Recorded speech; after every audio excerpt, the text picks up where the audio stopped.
Chapter 30-38. Now was not the time to study this. She threw the sound transmission talisman back into the storage space and decided to rely on herself. She was an expert at finding clues. When she was roaming the Jianghu, she had helped the government solve some difficult cases, so she had experience. Since this kind of accident happened in the Beast Valley, there must be some clues left in the valley. She had to go look for them. She stood up and looked outside, and found that there were disciples patrolling outside her courtyard.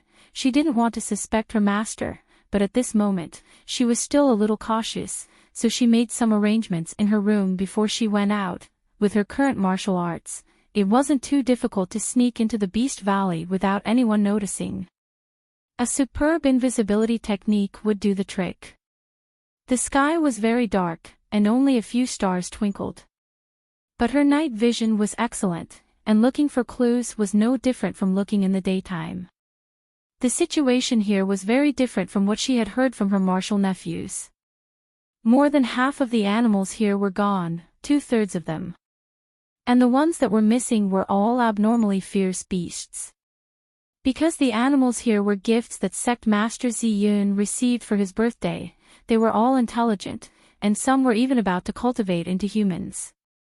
The last time she came, she had seen a few fierce beasts that had already taken over the mountains as kings. They came and went with the wind, lightning flashed, and thunder roared. But now, not a single one of these fierce beasts could be seen. Occasionally, a young wolf or something would jump out from the grass, and after looking at her in shock like a rabbit, it would quickly disappear into the forest. The air was faintly filled with resentment, and the mountain wind whistled, as if the resentful spirits of the fierce beasts were crying. Ji Xinyu went straight to the shadow of the mountain, where there was a beast that she had been thinking about. Ji Xinyu arrived at an extremely remote corner. There was a cave here. The cave was narrow, only enough for a child to enter. The path inside the cave twisted and turned, and at the end of the cave was a crystal world. There were rows of black crystals of various heights, and in the middle of these crystals, a little fox had once been trapped, a little fox with ink-black fur. When Ji Xinyu was young, she accidentally entered the Beast Valley and was chased by a fierce beast, so she hid in this cave. Who would have thought that the ferocious beast had already transformed into its human form, and had actually shrunk its body and chased after them? At that time, Ji Xinyu had no way out, and had frantically run all the way into the crystal cave. In the end, when the ferocious beast reached the entrance of the cave, it seemed to have smelled something dangerous and turned around to run away. Ji Xinyue's life was saved. At that time, she was also on tenterhooks. She thought that there was some ferocious beast hiding here, but she didn't dare to go out. She was sure that the beast that chased her was still waiting outside, eyeing her covetously. Just as he was feeling conflicted, he heard snoring coming from the crystal pillar not far away. Children were all curious. She carried her little heart and slowly walked over to take a look. In the end, she saw a little black fox. It was the size of a puppy, curled up and sleeping soundly. Children had no immunity to these furry and round little animals, so Ji Xinyu couldn't help but move closer. She didn't expect that her feet would be uneven, so she tripped and directly pounced on the little fox like a hungry tiger pouncing on its prey. The little fox was woken up by her. It opened its pitch-black and watery eyes and looked at her. It even let out a spoiled whimper, which directly melted Ji Xinyu's little heart. Chapter 30-39. Thus, she and the little fox stayed in the crystal cave for half a day and became good friends. She smoothed the little fox's fur and told it her stories. The little fox just lay there and listened to her attentively. She didn't know if it understood her.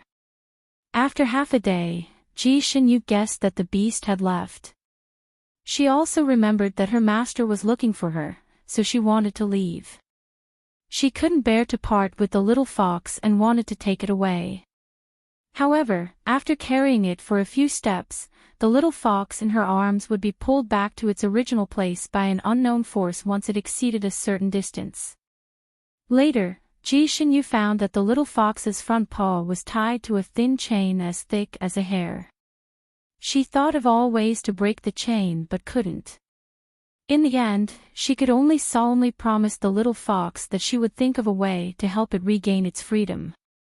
The little fox looked at her with a pair of teary eyes and even used its little paw to grab a strand of fur to give her as a gift. After she kept the fox's fur, she reluctantly said goodbye to the little fox. It was strange. When she entered the valley, no matter how careful she was, she still encountered many man-eating beasts. However, when she left the valley, those beasts fled in all directions when she arrived. The beast that had chased her before had been guarding the entrance of the cave.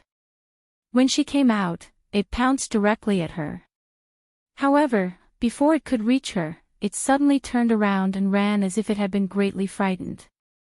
It ran without knowing where it was going and even hit a big rock and broke its leg. She smoothly left the valley. After she left, she was locked up by her master for a month because she had broken into the forbidden area. A month later, when she came out to chat with her master, she learned from her master that the chain was called the meteoric iron chain. It was a kind of immortal treasure. Other than the owner of the meteoric iron chain, if anyone wanted to break the chain, they would have to find a divine weapon that was also made of meteoric iron.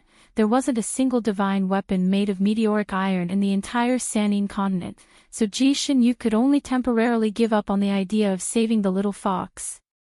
Because of the strict management of the Purple Cloud sect, Ji Xinyu couldn't go to the Beast Valley for a long time. When she could go again, she had already grown into a slender girl. She found the cave and the little fox. At that time, the little fox was in a coma, curled up into a fur ball and snoring loudly. She couldn't wake it up. She tried to break the chain again, but to no avail. Over the years, she had sneaked into the Beast Valley more than a dozen times. Every time she went in to see the little fox, it was snoring loudly, as if sleeping away 1,000 worries. Because Ji Xinyu had not been able to find a weapon forged from meteoric iron, she had not been able to bring it out. Under normal circumstances, the things trapped by immortal magical artifacts were usually extremely ferocious fiendish demons. Later on, when Ji Xinyu became sensible, she had also thought that this little fox might be a devil, but she had tested it several times and did not find any devil chi on its body. Moreover, the little fox looked adorable and had kindly given her a strand of fur to use as an amulet, so it shouldn't be something ominous. At most, she would be the king of the beasts, because as long as she wore this strand of hair, all the beasts in the mountains would flee at the mere sight of her. The reason she fought for the moon god's sword this time was to save this little fox. Right now, she was thinking about it the most, but even after searching through the entire crystal cave, she still couldn't find the little fox. Even the chain was gone. There were only 3 possibilities for such a situation to occur. First, the little fox had finally been rescued by someone and was now hiding somewhere in the valley. Chapter 30-40. Second, it was the king of beasts and had been eaten by that blood-sucking monster. Third, it was that blood-sucking monster and had finally regained its freedom. She carefully searched the crystal cave for a while. The little fox shouldn't be able to break free from that chain. If it had been cut off by someone, then there should be another piece of chain on the ground. Ji Xinyu had already dug 3 feet into the ground, but she couldn't find the broken chain. There was only one possibility for this to happen. The meteoric iron chain had been broken by its original owner. Since the meteoric iron chain was an immortal treasure, then its owner should be an immortal, right? Could it be that the little fox was fated to have this tribulation, and now that the tribulation was over, that person had broken it? Countless thoughts spun in her mind, but she couldn't find an answer. The moon god's sword came out of her storage space. I can smell the meteoric iron chain's aura. Ji Xinyu's eyes lit up and she pulled it out, then smell if anyone else has been here. Also smell the little fox's aura and follow its aura to find where it is, Moon God Sword. Are you treating me like a hunting dog? Ji Xinyu immediately stroked its fur. Darling, you're much more precious than a hunting dog. I never thought that you would have this kind of skill, you're truly too skilled. The Moon God's sword was very obedient, it felt very comfortable with praise. Especially when Ji Xinyu called it, darling, it immediately felt good, but it still proudly said, I'm a divine sword, don't call me something so corny. While it was filling Ji Xinyu's mind, it leisurely walked around the crystal cave and then reported to Ji Xinyu, Xia Fenglu and Huang Qinglu came here. There's their aura here. Ji Xinyu's finger slightly trembled, then. Where's the little fox? The Moon God's sword shook its tip and circled around where the little fox had been. Strange, the little fox didn't have any aura, it didn't move at all. It disappeared into thin air. There were only two possibilities for it to disappear into thin air. One was that it had been eaten by someone, and the other was that the little fox had turned into a human. Ji Xinyu took in a breath, let's go out and take a look. After leaving the cave, the Moon God's sword told her that there was only a stranger's aura, not the little fox or Xia Fengliu's. Stranger. Yes, that stranger's aura is very strange, as if he is somewhat weak.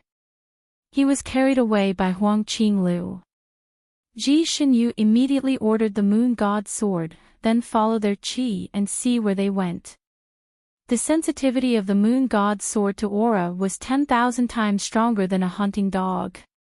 Actually, Huang and Xia had already left for a few days, and the smell of this place had already been completely blown away by the mountain wind.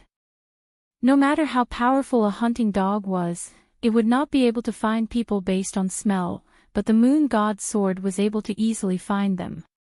A quarter of an hour later, it had followed the aura and brought Ji Xinyu to a hillside. The location of this hillside was actually very well hidden. It was surrounded by mountain peaks on all sides, and was a standard basin. If not for the Moon God's sword leading the way, Ji Xinyu would definitely not have found this place. And here, Ji Xinyu found a few beast skeletons. Because the surrounding mountain peaks were like a screen, even the wind couldn't blow in. Therefore, these skeletons stood there quietly, as if they had been frozen by time.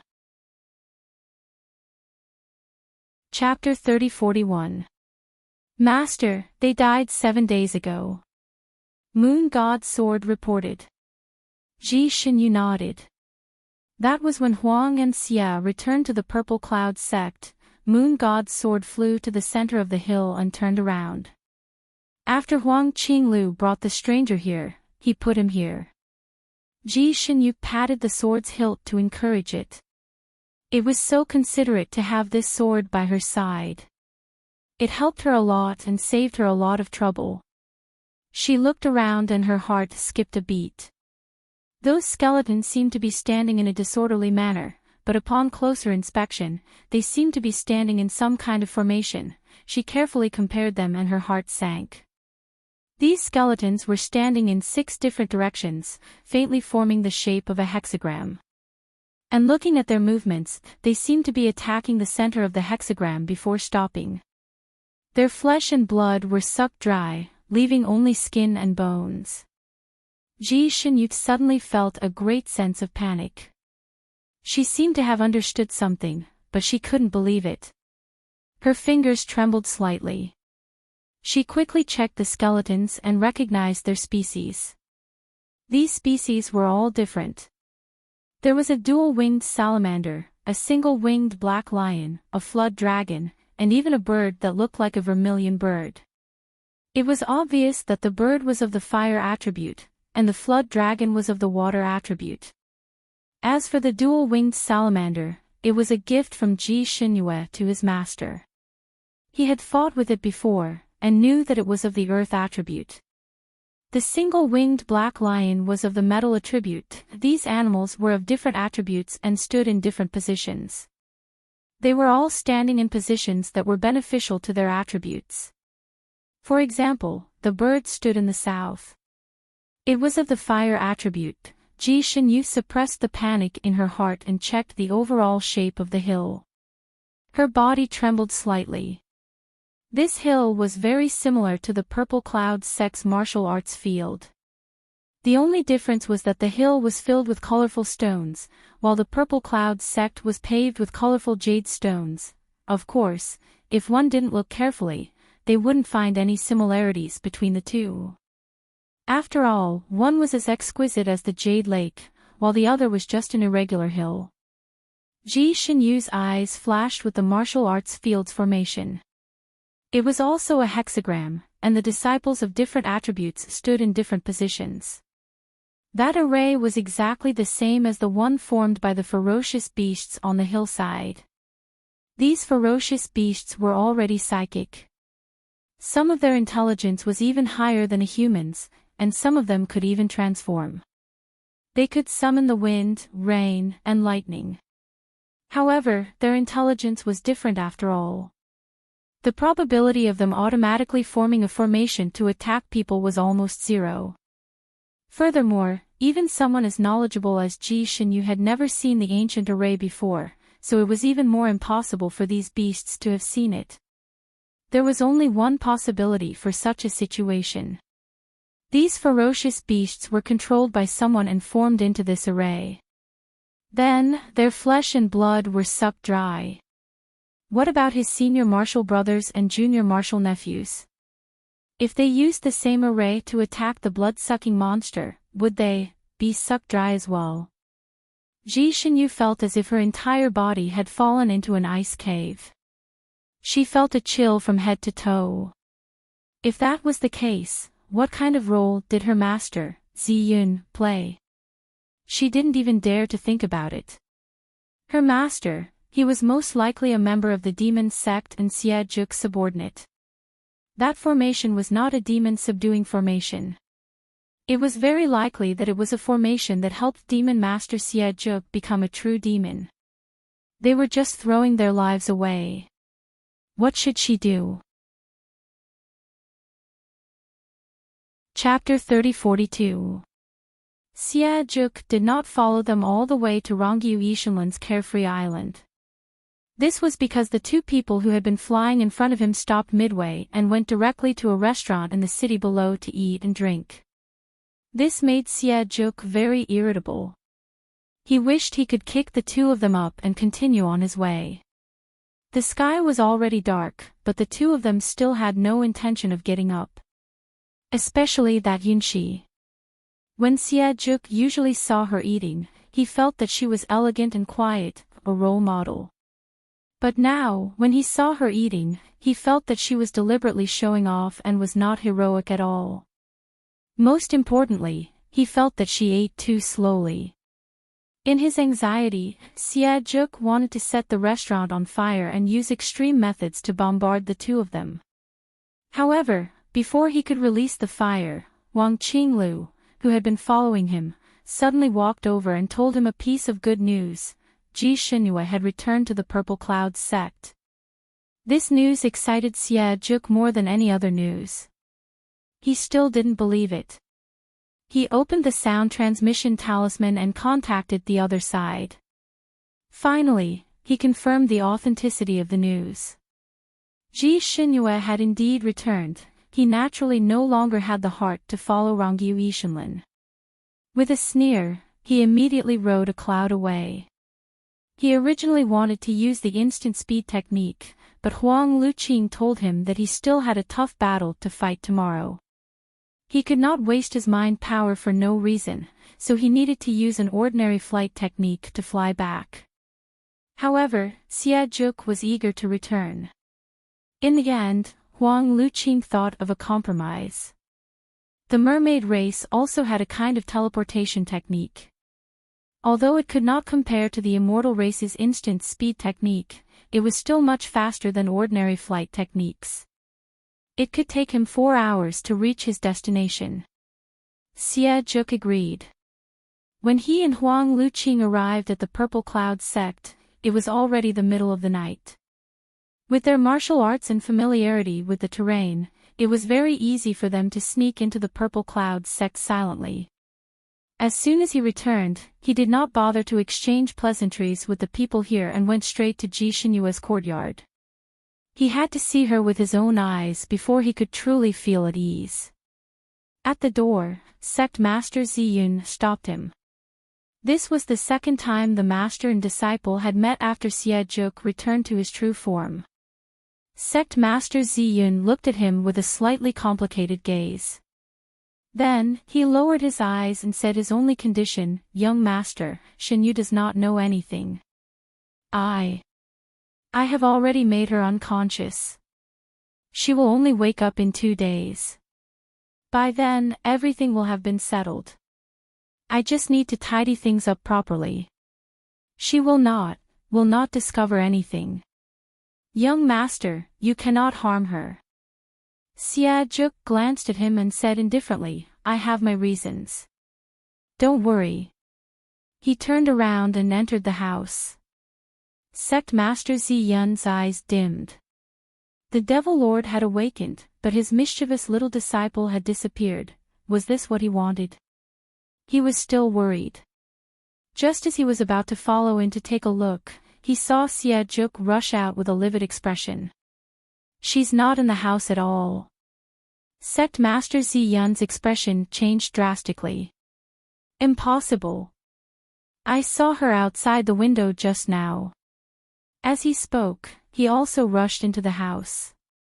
Ji Xinyue's boudoir was warm, just like when he carried her in, but she was nowhere to be seen. Instead, there was a new doll on her bed, quietly lying on her bed. Xie Zhuk followed him in. A spell was used on this doll. If you don't look carefully, you'll think that she's lying in the blanket. I just lifted the bed curtain and found that something was wrong. Had she been kidnapped? Or did she escape? Logically speaking, the drug he used on her should not have failed. There was almost no possibility of her escaping. Chapter 30-43. Huang Luqing silently walked around the room and came to a conclusion. She left on her own. No one took her away, no one doubted Huang Luqing's deduction because he was shark men and could follow a person's aura to find them. He was also the military advisor of the devil race. What he deduced was not false. She left on her own. Then there was only one possibility. She had found some clues and went out to investigate. Huang Luqing took a deep breath and said, "Young master, I'm afraid the situation has changed. If Ji Xinyue tells anyone about young master, I'm afraid the array won't be able to be opened smoothly tomorrow. The only thing we can do now is to open the array in advance and let young master recover in case of any accidents." Sect Master Ziyun frowned slightly. It was not easy to open this array. Even if all the people were in place, it would take 4 hours to open it. It was not something that could be opened immediately. When he mentioned the difficulty, Huang Luqing also frowned. Others are easy to deal with, but that Rongyue Tianlan is not easy to deal with. If Ji Xinyue tells him what she heard here, I'm afraid he will come immediately. If he comes to mess things up, our plan will fail. Xie Zhuk clenched his fingers slightly. He did not doubt this. That Rongyue Tianlan was not an ordinary person. Sect Master Ziyun said, "Don't worry about this. I have the voice transmission talisman that Xinyu used to contact him. Before you arrived, Rongyue Tianlan had already tried to contact her. I pretended to be her and answered it, calming him down. Rongyue Tianlan will not suspect anything. He will not come for a while." He paused again. From his tone, he will come here to look for her the day after tomorrow, so he will not ruin our plan. Huang Luqing heaved a sigh of relief and urged Xie Zhuk, "Young master, why don't we ask Ziyun to call everyone to set up the array now?" Xie Zhuk's face was as cold as iron. "No need, find her first. Young master. I have made up my mind. There is no need to say anything more.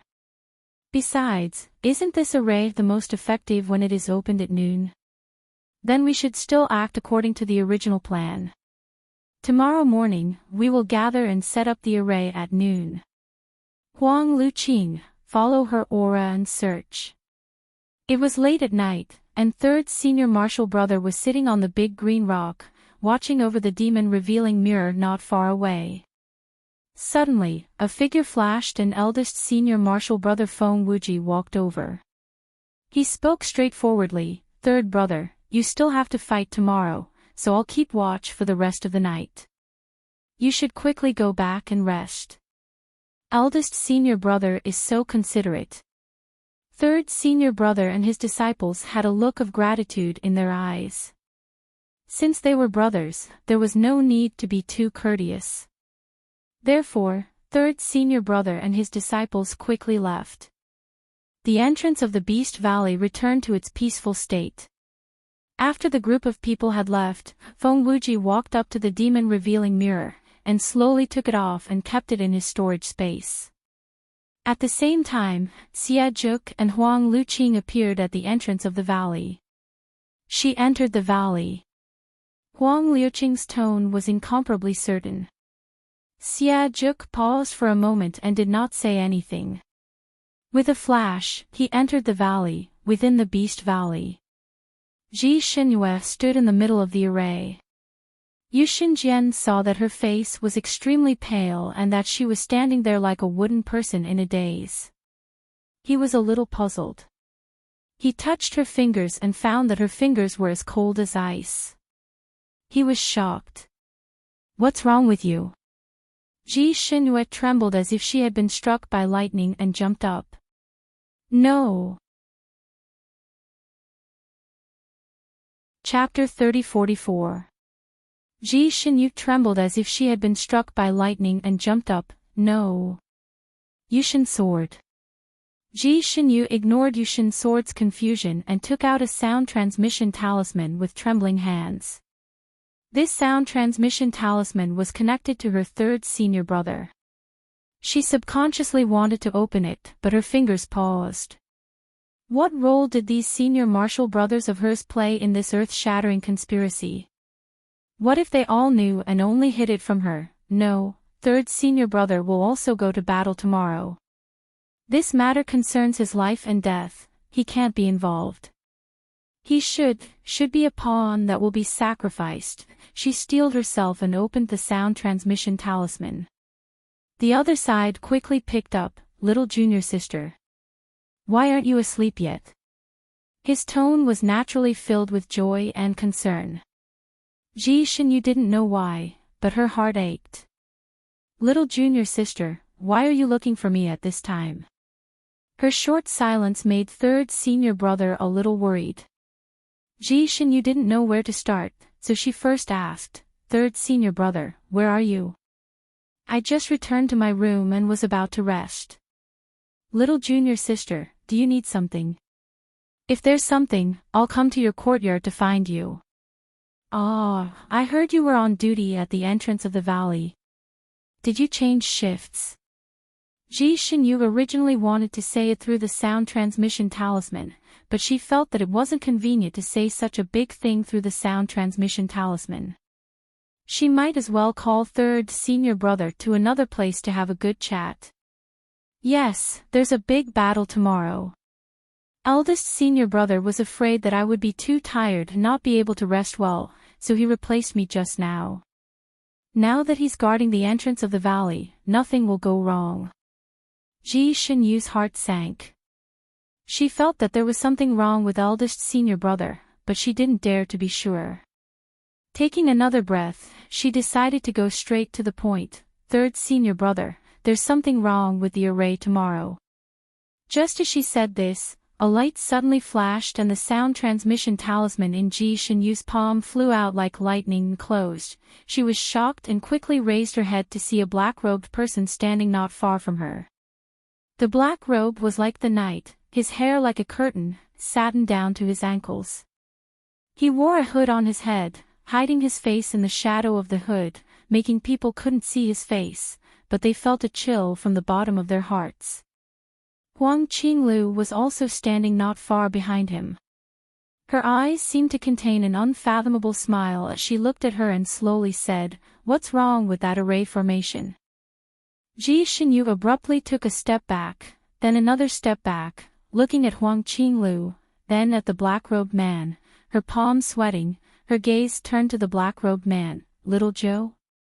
The black-robed man slowly raised his head.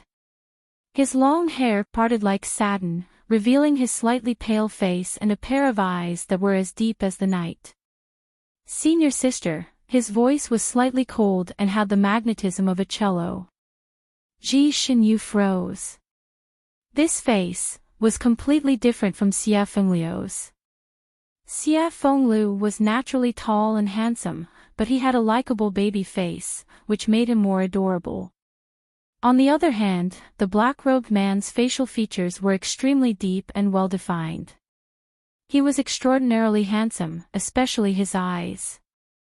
The corners of his eyes were slightly raised, and his eyes were as black as an abyss, as if they wanted to pull people in.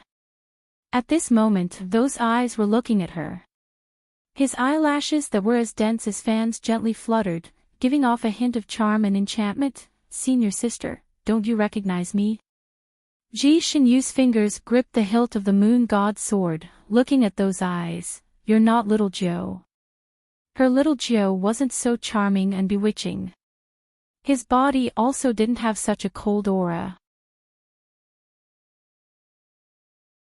Chapter 30-45. The black-robed man sighed softly and slowly took a step forward. Ji Xinyu subconsciously retreated.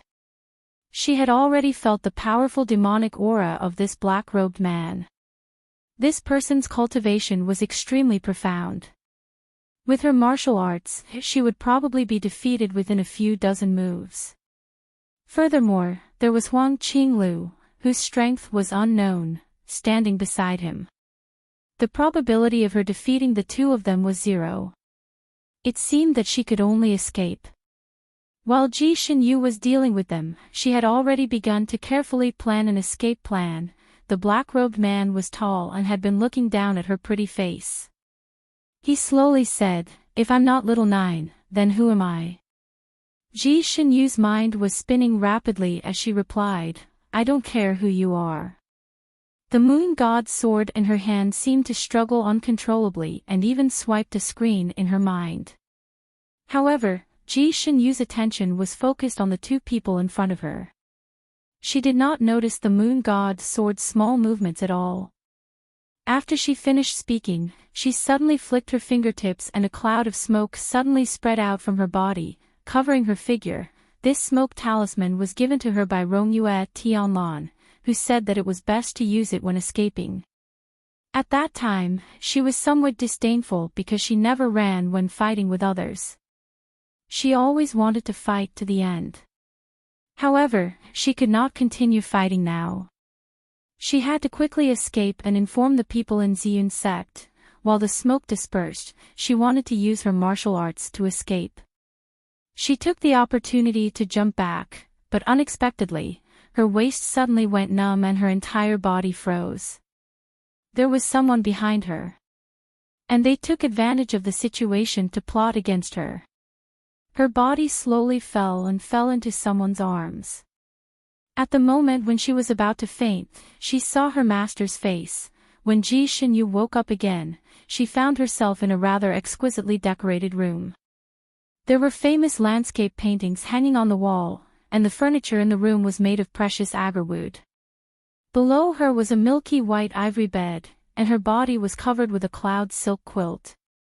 Everywhere was a low-key luxury. Ji Xinyu was not unfamiliar with this room. She had been here a few times before. This was Xie Fengliu's room. However, most of the furniture inside had been changed. If it were not for the painting on the wall, Ji Xinyu would not have recognized it. That painting was something she had given to Xie Fengliu back then. Because this brat liked to pretend to be cultured back then, Ji Xinyu happened to find this painting, so she gave it to him to make him look good. However, Ji Xinyu did not have the time to look at the changes in the room. The moment she opened her eyes, her gaze focused on Xie Zhuk, who was sitting at the table not far away. Her fingers clenched under the blanket. There was a clam shell on the table. Inside the clam shell, a moonlight pearl was shining faintly, illuminating the furnishings in the room. It also made Xie Zhuk's black hair and black clothes shine like satin, but his hands were as fair as jade. He was concocting kung fu tea, and his movements were as smooth as flowing water. He seemed to have noticed that Ji Xinyu had woken up, and turned to look at her, his voice gentle. "Xinyu, do you want some tea?" Ji Xinyu slowly sat up on the bed. Her acupuncture points were sealed, so even though she could move, she could only sit up normally. The successive shocks of the truth made her, who had always been calm, pale. She stared at Xie Zhuk and ignored the tea he handed over. She asked straightforwardly, "What do you want?" Xie Zhuk was still holding the tea in front of her. He looked at her with a faint smile. "Senior sister, you don't even want to drink the tea I brewed." Chapter 30-46. When he smiled, he looked a little like Xie Fenglu from back then. It was as if he was still little Xie Zhou, the little Xie Zhou who often made her laugh and wanted to shelter her from the wind and rain even though he didn't have thick wings. Ji Xinyu liked to drink tea, and little Xie Zhou was good at making tea, even better than the tea masters in the palace. In the past, every time they met, Xie Fenglu would always make tea for her. Ji Xinyu liked his filial piety. Once, Ji Xinyu sighed while drinking his tea. "Little Zhou, I'm used to drinking this. You'll make my appetite picky. What if I can't drink it in the future? It's best if you become picky. Senior sister, how about you let little Zhou make tea for you for the rest of your life?" Xie Fengliu's eyes sparkled at that time. He was half joking and half serious. The past could not be traced back. A month ago, there was no gap between the siblings, but now, she waved her hand and knocked over his tea. "You're not little Xie Zhou." This person did not look or speak like Xie Fenglu. How could her junior brother become him? The teacup fell to the ground with a crisp sound. Xie Zhuk lowered his eyes and looked at the broken teacup. A moment later, he smiled and waved his sleeve. The fragments on the ground disappeared, and even the spilled tea disappeared. He sat down by the bed. Ji Xinyu quietly shrank back, trying to stay as far away from him as possible. Xie Zhuk didn't seem to see her actions. He looked at her with a smile and said indifferently, "I'm indeed not little Xie Zhou. He's just a wisp of my main soul. Now that I've revived, he'll naturally return to me. But don't worry, although our temperaments and appearances are different, our preferences are the same. He likes you, I like you too. No matter what, I won't harm you." His long and narrow eyes narrowed like a fox's. Ji Xinyue's heart sank. She had thought of all kinds of possibilities. For example, he was still Xie Fenglu, but his temperament had changed greatly after he became a demon. For example, Xie Fenglu had been refined by this demon and became its nourishment. But she didn't expect Xie Fenglu to be just a wisp of Xie Zhuk's soul. No wonder their appearances and temperaments were different. If a soul reincarnated on its own, then this soul had to be extremely powerful. Only then could it directly transform into the main soul during the process of reincarnation and replenish the other souls on its own. Only then could it reincarnate into a complete person. Now that Xie Zhuk had revived and all his souls had returned, little Zhou had completely disappeared and would never return.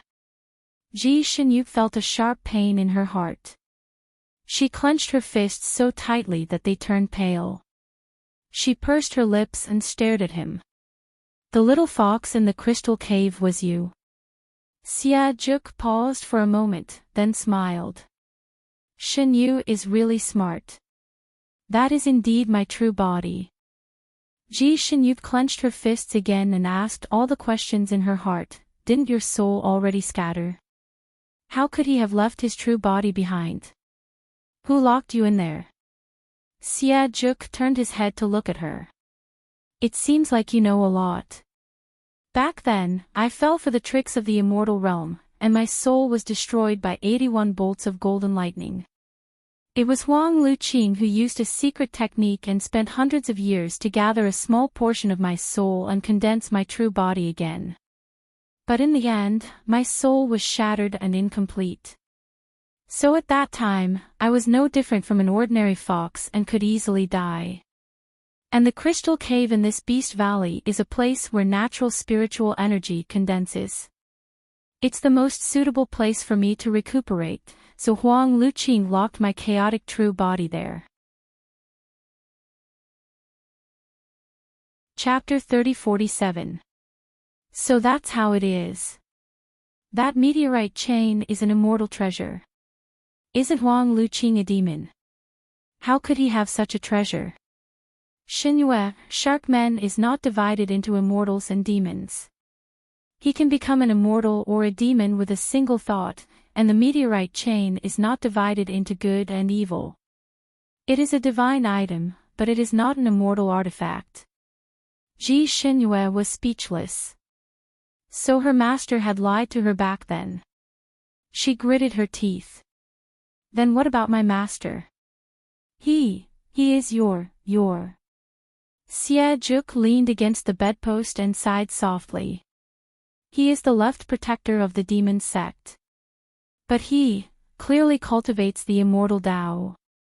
I know that demons have spells to hide their auras and can blend into the human world without being discovered. However, that can only fool people with lower cultivation in the immortal world. Those who have cultivated to the level of a divine lord or above can see through it.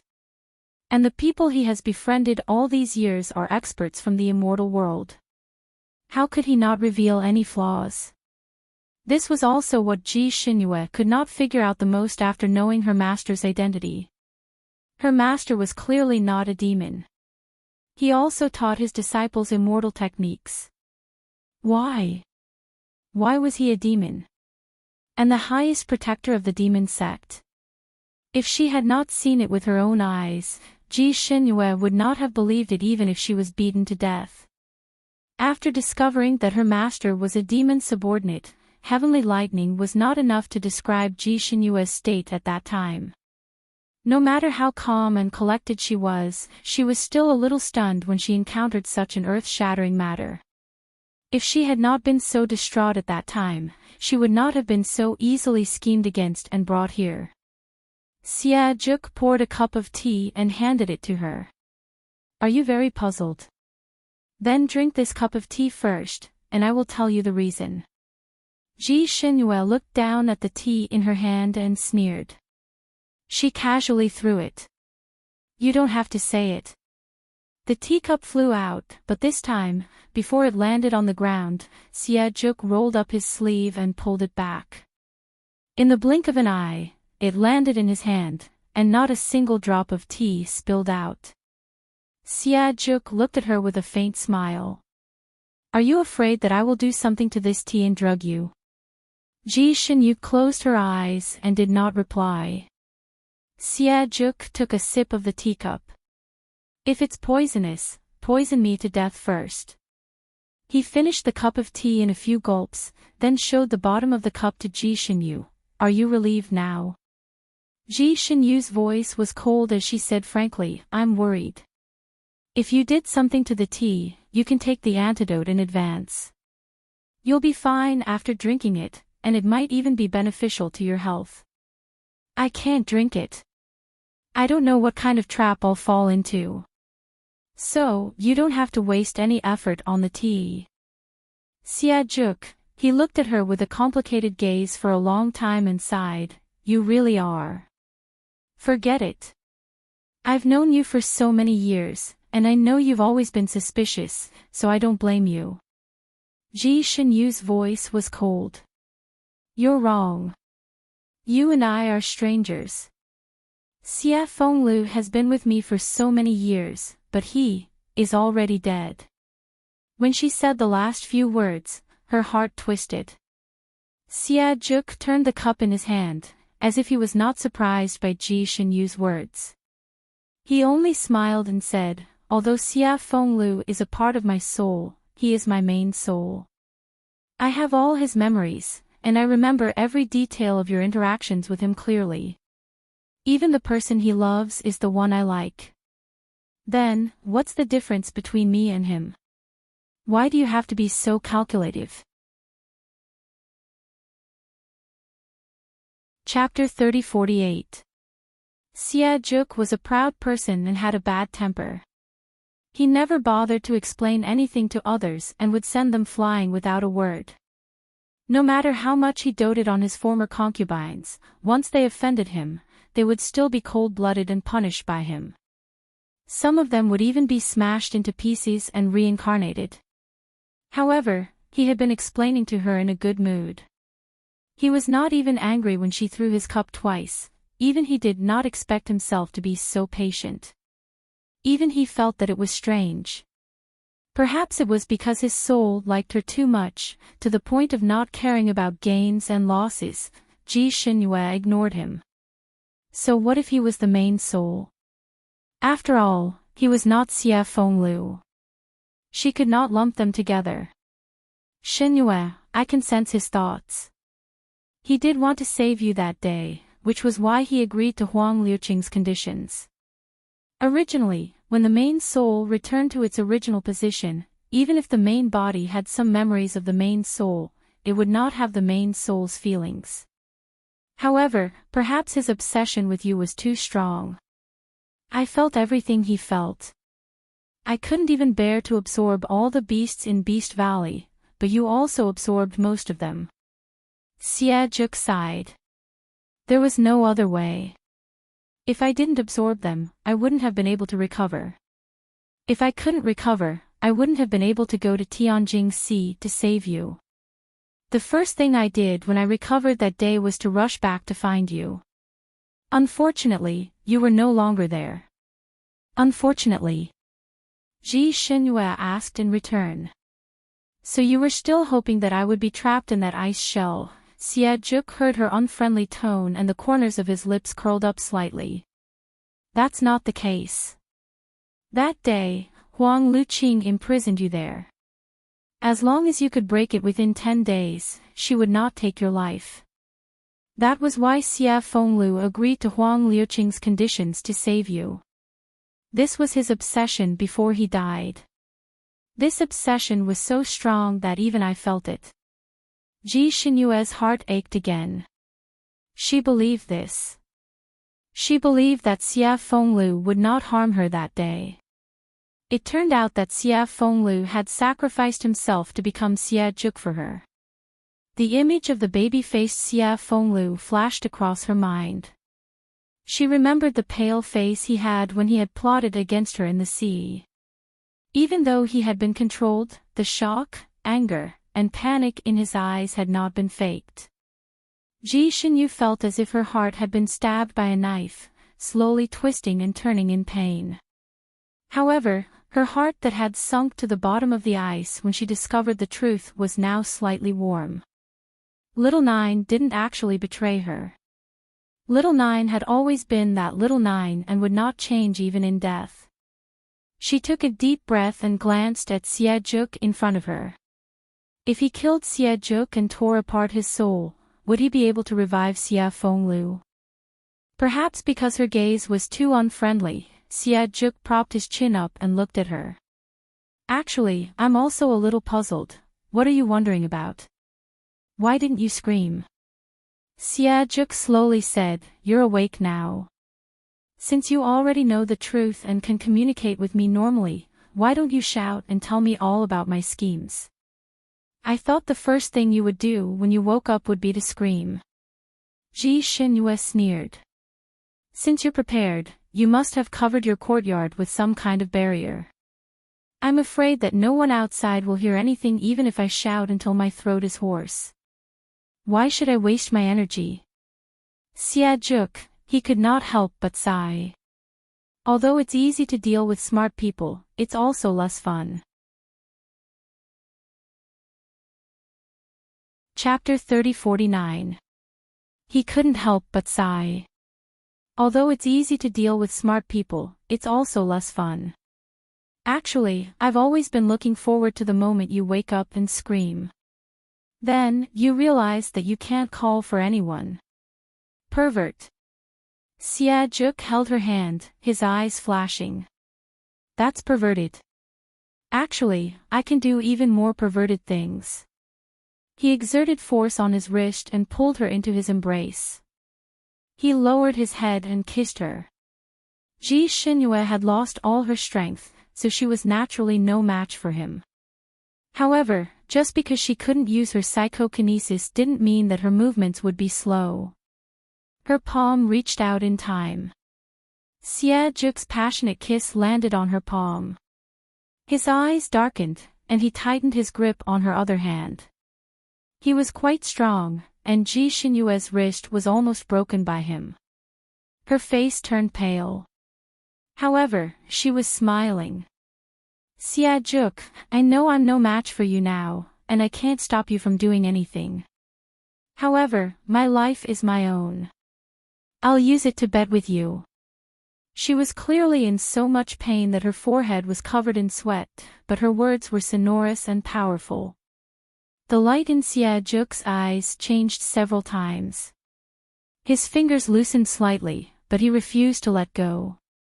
Are you threatening me with your life? Xie Fenglu might fall for this trick of yours, but I won't. Besides, with my magic power, even if you die, I can still bring you back to life. Even if I can't, it's not a bad thing to imprison your soul by my side. At that time, you might be able to watch me slaughter everyone in the Sanskrit continent and make your father and mother tremble and beg for mercy at my feet. He said a bunch of ruthless words. Ji Xinyue was unmoved. She only said a few words. Why don't you try? Juk was speechless. The atmosphere in the room was extremely quiet. Even the air seemed to be so heavy that it was about to drip water. Juk stared at her. As the Devil Master, his aura was fully released, causing the temperature in the room to drop. There was a tank of fish in his room. Under the pressure of his aura, the fish in the tank trembled and stuck to the walls of the tank. A moment later, their bellies flipped over. Ji Xinyue was in his arms, so she naturally felt the invisible aura from his body. Her psychokinesis was sealed, and her heart was pounding so hard that it felt like it was going to jump out of her chest. However, she remained fearless and held her head high. She did not lose to him in terms of aura. After a while, just as Ji Xinyue felt that her heart was about to burst, Juk finally let go of her hand. You are the most stubborn woman I have ever seen. Ji Xinyue took a step back and leaned against the wall. She closed her eyes and stopped talking. Juk's gaze landed on her wrist, and his pupils constricted. Because of his strong grip, there was already a bruise there. It was a shocking sight. He suddenly reached out and grabbed her wrist again. Ji Xinyue suddenly opened her eyes and looked at him warily. He coughed and said, I'll apply some ointment for you. He took out a small bottle and was about to apply the ointment on her wrist. Ji Xinyue retracted her hand and said indifferently, I'll do it myself. She did not use Juk's ointment, but took out her own from her storage space. The sparkling blue bottle looked exquisite and pleasing to the eye. Rongyue Tianlan had forced it on her. He had said that she was too easy to get injured, so he had forced more than 10 bottles of secret ointment for her to use in emergencies. Now, it had come in handy. When Juk saw the small bottle, his handsome face darkened. Chapter 30-50. He recognized that it was Rongyue Tianlan's medicine. He found it particularly glaring. Paw! The medicine in Ji Xinyue's hand fell to the ground and shattered. The liquid inside spilled all over the ground. You, Ji Xinyue raised her head and glared at him. Xie Juk also looked down at her like a provocative child. What about me? If you want to apply medicine, you can only apply mine. My medicine is no worse than his. Ji Xinyue felt that this person was simply unreasonable. She simply closed her eyes and ignored him. Thoughts of escaping were racing through her mind, but she couldn't think of anything for a moment. She had encountered countless dangerous situations in her life, but she had always managed to avert them. Only this time, she felt a little hopeless. Her wrist was suddenly snatched away. She struggled but couldn't break free. She opened her eyes to take a look. Xie Juk was sitting on the side of her bed. He held her hand with one hand and applied his ointment with the other. The originally burning wound felt cool, and the pain lessened a lot. The pearl-like moonlight reflected off half of Xie Juk's face, making it look as delicate as jade porcelain. His curly and thick eyelashes formed a half-moon silhouette. His skin color was still a little light, especially when set off by his black hair. His face was as white as snow. The shape of his lips was very beautiful. When he pursed them slightly, two shallow dimples appeared on his cheeks. Ji Xinyue originally wanted to pull her hand back, but when she saw the dimples on his cheeks, her heart skipped a beat. Xie Xiaojiu also had dimples on his face, and the shape of the dimples was exactly the same as Xie Juk's. Usually, when this kid had a smiling face and asked her for a favor, it was easy for his two dimples to appear. He looked exceptionally likable. How did your main soul escape and become Xie Xiaojiu? Ji Xinyue blurted out. Xie Juk raised his head and glanced at her. Probably because of you. Ji Xinyue. What did it have to do with her? Xie Juk replied as he applied the ointment for her. Back then, you talked with my original body for so long and told me a lot of things about the outside world. At that time, my soul hadn't completely gathered, so my soul was very unstable. Accidentally, the main soul escaped while I was unconscious. It gathered the other souls and reincarnated as Xie Fenglu. After all, he had my aura. When his mother gave birth to him, she dreamed of dark clouds above her head. Mortals didn't know that it was my dark aura.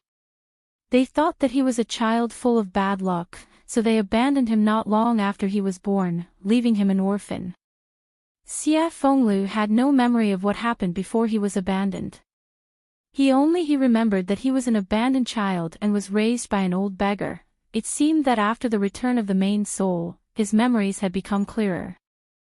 He had even recovered the memories of when he was just born. Xinyu, this shows that we are still fated. Xie Fenglu was born because of you and died because of you. Furthermore, he was able to meet you after he became an abandoned child and was brought to the Purple Clouds sect by you. You two should be a match made in heaven. What is Rongyue Tianlan? He's not worthy of you at all. Also, he's not sincere to you. He only uses you as a substitute for his former wife. After Xie Juk finished applying the ointment, he lowered his head and blew on it. His breath was cold as it blew on her wrist. She felt the hair on her wrist tremble. She automatically ignored Xie Juk's first few words, but his last sentence made her heart sink. Chapter 3051. Former wife. He once had a wife. The corners of her lips curled up slightly. Is that so? Her tone was indifferent, and it was obvious that she did not believe him. She did not believe this. Rongyue Tianlan had clearly been engaged to her when he was more than 1,000 years old. It was impossible for him to marry before breaking off the engagement with her. Rongyue Tianlan was not that kind of person. If he really had a sweetheart and wanted to marry her, the first thing he would do would be to break off the engagement with her. After that, he would go back and marry that woman. That's right, he had indeed come back to break off the engagement, but didn't he pursue her again? Therefore, even if he had a sweetheart, she should not exist. Otherwise, he would have run back to find his sweetheart after breaking off the engagement with her and would not have pestered her. At most, he did have a sweetheart, but that sweetheart had already passed away. You don't believe me? Seo-juk raised his eyebrows and looked at her. What happened between him and me has nothing to do with you. Ji Shinhue directly drew the line. Seo-juk laughed and leaned back against the side of the bed like her. The two of them lay side by side on the bed. Ji Shinhue frowned and moved in. Seo-juk suddenly held one of her hands. Do you still remember the mirage we saw in the Tianjing Ocean? Do you still remember that woman in white? Ji Shinhue's heart tightened slightly. She remained calm. So what if I remember? Seo-juk looked at her and smiled. There was a hint of evil in his smile. That woman was his confidante. Her name was Yunshi. He met her in the Tianxi continent and has been by his side for nearly 3,000 years. He doted on her very much and did many things for her. No matter what she liked, he would always think of ways to do it for her. The scene in the mirage flashed through Ji Shinhue's mind. She took a light breath and said indifferently, Don't tell me you're saying that Yunshi is Rongyue Tianlan's sweetheart. If his sweetheart was Yunshi, then since they had been together for more than 3,000 years, why did Rongyue Tianlan only think of breaking off the engagement now? Shouldn't he have taken Yunshi far away after breaking off the engagement? Then why did he come back and pester Ji Shinhue? Had his head been squeezed by the door? Therefore, this was not true. Rongyu Ishinlin and Yunshi were probably just friends. It was only right for friends to help each other. Just like herself, didn't she have a few Jianghu friends around her? She was willing to do anything for them. Ji Shinhue originally wanted to refute him in her heart, but she accidentally said what she meant. Seo-juk chuckled. There's a reason for this. Yunshi was indeed his sweetheart.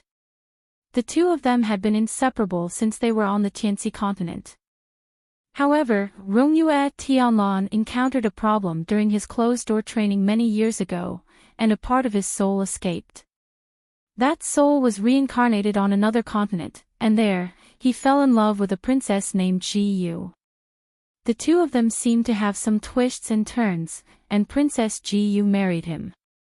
He glanced at Ji Shinhue and continued, later on, probably because of Rongyue Tianlan, that princess passed away with hatred. Rongyue Tianlan's soul also died of depression not long after and returned to his body, allowing him to have the memories of that soul. He felt deeply sorry for Ji Yu. He didn't know how he had found out that Ji Yu had reincarnated in the Fanning continent, so he had made an agreement with Yunshi that he would return to the Fanning continent to break off the engagement and search for Ji Yu's whereabouts. He wanted to make it up to her. Then, he found you in Tianyue. Chapter 3052. He can't be sure which one of you is his former wife, so he has an ambiguous relationship with both of you, holding this and that. Seo-juk was very talented and proficient in psychological tactics. His words were half true and half false, but they also seemed to be wrong. Ji Shinhue clenched her fist slightly. She recalled the series of events that Rongyue Tianlan had treated Tianyu and her. It was indeed like he was trying to determine something between the two sisters, and he had initially decided on Tianyu, Jiyu. For some reason, Ji Shinhue felt an inexplicable heartache when she said this name, and she even subconsciously tried to avoid it. However, her appearance was different from Tianyu's. How did he determine that? Under such circumstances, Ji Shinhue did not want to think about this relationship problem. Now was not the time to care about these feelings. Therefore, she forced herself to pull her thoughts out of those messy guesses. She knew why Siejuk was saying all this. She smiled coldly and said indifferently, "Your story is very well made up. Whether it's true or false, I don't care." He came to the Sanskrit continent to find his wife's reincarnation, which proves that he is still very affectionate and a lover. I like it. Siejuk did not expect her to be so obsessed. He looked at her. Lover. If he was a lover, he wouldn't have such deep feelings for Yunshi. He's only looking for his wife's reincarnation to make it up to her. He doesn't really want to love her anymore. He and Yunshi had an agreement. Yunshi's bird is a soul-searching bird, and it can find people based on their souls. Yunshi risked her life to help him go to another continent to detect Ji-Yu's aura. Then, she transmigrated here to test Yu and Tianyu. He had already tested Tianyu, and Tianyu was not. You didn't see how relaxed he was at that time. Then, he brought Yunshi to find you and test your. Ji Xinyue closed her eyes. You're really good at making up stories. Continue. This story was indeed quite touching, but how could Siejuk know so much? It was obvious that he was making it up. Siejuk knew what she was thinking when he saw her expression. He clenched his fists and suddenly sneered. You don't believe me.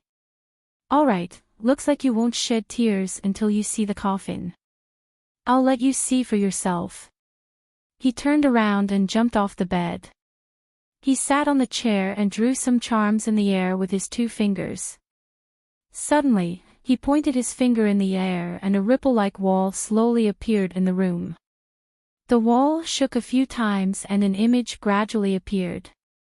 It was the scene that Siejuk had seen when he was following Rongyue Tian. There were even sounds. However, perhaps because Siejuk's cultivation was not up to par, the sounds and images were intermittent and blurry. However, he could still guess the latter sentence based on the first sentence. Of course, Siejuk had made some changes to the image.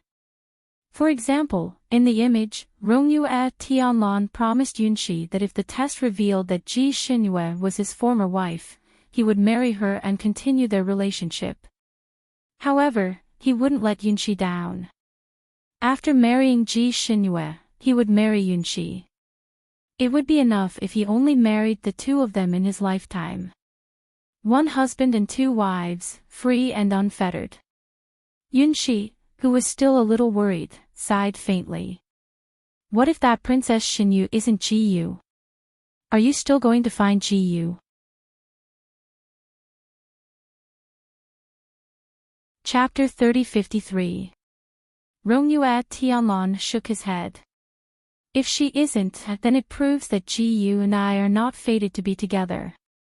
I won't look for her again. If I meet her again in the future, I will compensate her with something else. Then, what about Xinyu? What do you plan to do then? Yunshi asked. Rongyue Tianlan bitterly smiled and shook his head. Since she isn't Ji-Yu, I have no reason to marry her. Of course, my previous actions may have caused her to have other thoughts. I will compensate her with other favors. He held Yunshi's hand again. Yunshi, you and I have been together for more than 3,000 years. I like you the most. At that time, I will return to the heavenly bestowal continent with you and never come back. The scene continued to play, sometimes clear and sometimes blurry. She saw Rongyue Tianlan riding a cloud with Yunshi in the air. They first met Ji Tianyue. After confirming that Ji Tianyue wasn't Ji-Yu, the 2 of them rode a cloud again, heading in the direction of Carefree Island. Finally, the scene of Rongyue Tianlan and Yunshi descending from the cloud and running to a restaurant to eat appeared on the screen.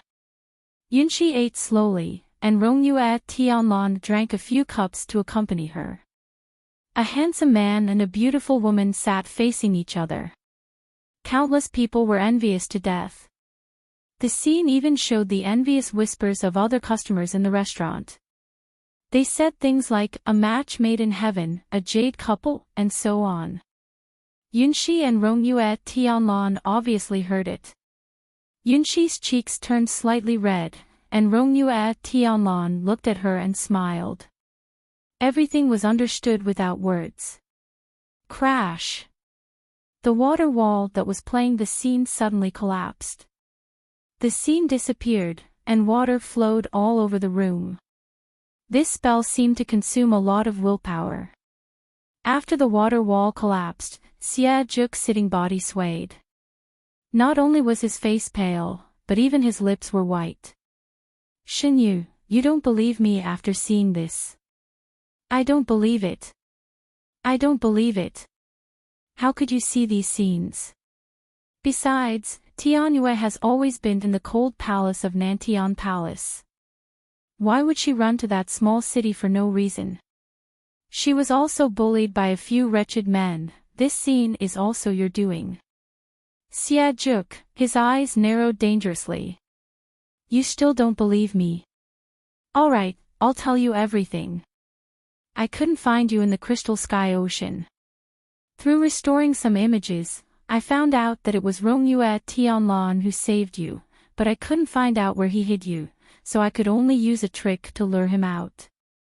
Rongyue Tianlan had given Ji Tianyue a special sound-transmitting talisman and promised her that she would save her no matter what, so I got Ji Tianyue out. He steeled his heart and told her everything about how he and Huang Luqing had brought Ji Tianyue to the ice crevice. This time, he didn't lie at all, nor did he make up any lies. Ji Xinyut sat under the blanket. Her face was a little pale, and her eyes were lowered. No one knew what she was thinking. The room fell into silence again. A moment later, she raised her head and looked straight at Xie Zhu. Where's Tianyu? In the end, what happened to her? Xie Zhu froze. He did not expect her to be concerned about this under such circumstances. He paused for a moment. She's dead. A voice suddenly came from outside the door. Following that, Huang Luqing pushed open the door and walked in. Xie Zhu frowned, and his voice turned cold. Huang Luqing, who let you in? Huang Luqing bowed to him and said indifferently, Young master, she will find out about this sooner or later. Why don't you tell her now? Chapter 3054. He looked at the water stains on the ground and raised his hand to draw an incantation. His technique was actually similar to Xie Zhu's earlier technique. The water stains on the ground instantly formed a water mirror in the air. In the water mirror, what happened after Rongyue Tianlan and the others left Ji Tianyue behind appeared. This time, the scene was exceptionally clear, and even the conversation inside could be clearly heard. Ji Xinyue watched as Ji Tianyue cried and threw a tantrum after Rongyue Tianlan left, to the appearance of Xie Zhu and the others, and finally died tragically under Xie Zhu's palm. Ji Xinyue's face turned completely pale this time. The scene that Huang Luqing had created was obviously omitted by Xie Zhu.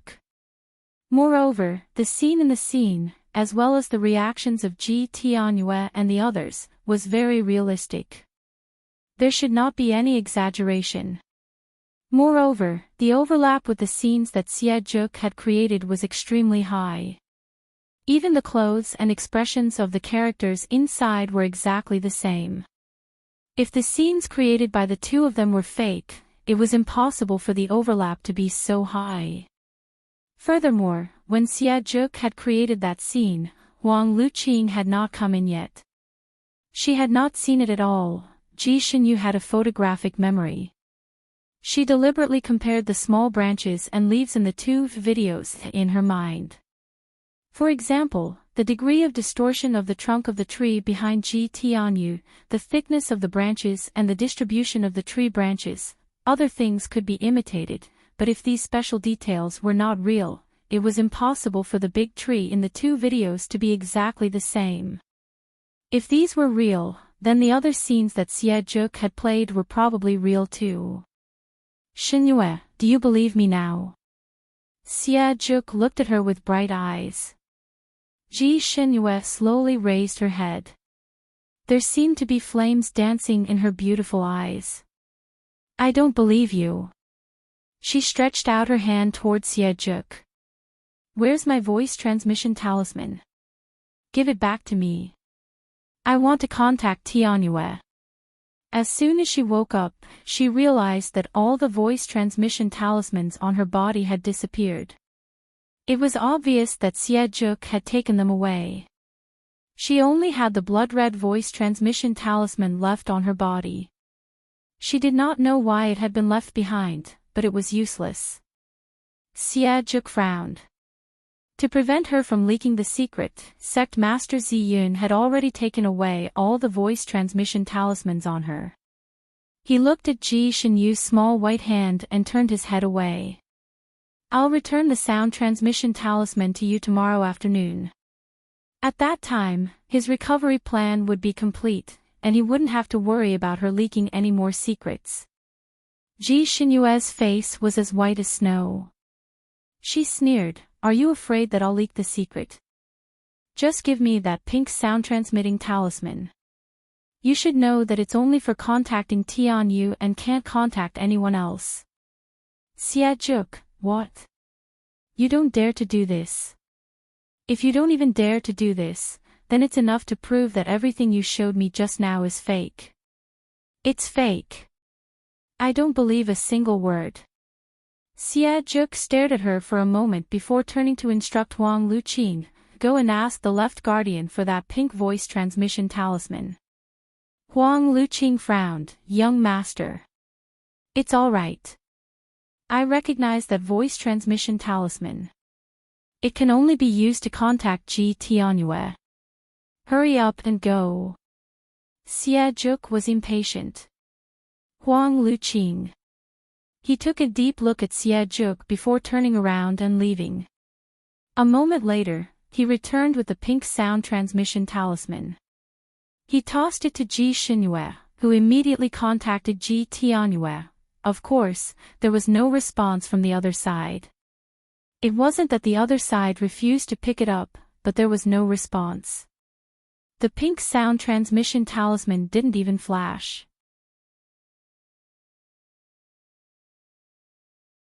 Chapter 3055. There was only one possibility for such a situation. The other party was already dead, and the voice transmission talisman forged from each other's aura would completely lose its effect. Ji Xinyue stared at the voice transmission talisman in her hand as if she was sensing something. A moment later, the voice transmission talisman in her palm emitted flames and turned into ashes. It turned out that Ji Tianyue's soul had also been dispelled. Dispelled. What a vicious method. Although Ji Tianyue had done a few things to her later on, they weren't really evil. It was just a child's jealousy that made her mischievous. She had severed her relationship with this little sister out of disappointment. However, she had still doted on her for hundreds of years. Now, not only had she died a tragic death, her soul had also been dispelled forever. This was too much. Ji Xinyue's face was ashen. Why did you kill her? Xie Zhuk, oh. Why did you kill Tianyue? Ji Xinyue asked angrily. Xie Zhuk did not expect her to be concerned about this. He was stunned for a moment before frowning slightly. That kind of trash no longer has any value. She even schemed against you. Why keep such a person alive? Use. Used again. Ji Xinyue clenched her fists. Xie Zhuk, in your eyes, is the relationship between people only about using and being used? Don't you have any kinship or friendship? Master was used by you, senior brothers were also used by you. You don't care about their lives at all. To think that they usually treat you so well. In the past, when you were in danger, they were the first to rush up and save you. They treated you as a real brother, but you only wanted their lives. The more she spoke, the angrier she became. Her voice became louder and louder, and her body trembled. She was truly furious. Juk's expression changed. He opened his mouth and was about to say something when Huang Luqing suddenly stepped forward.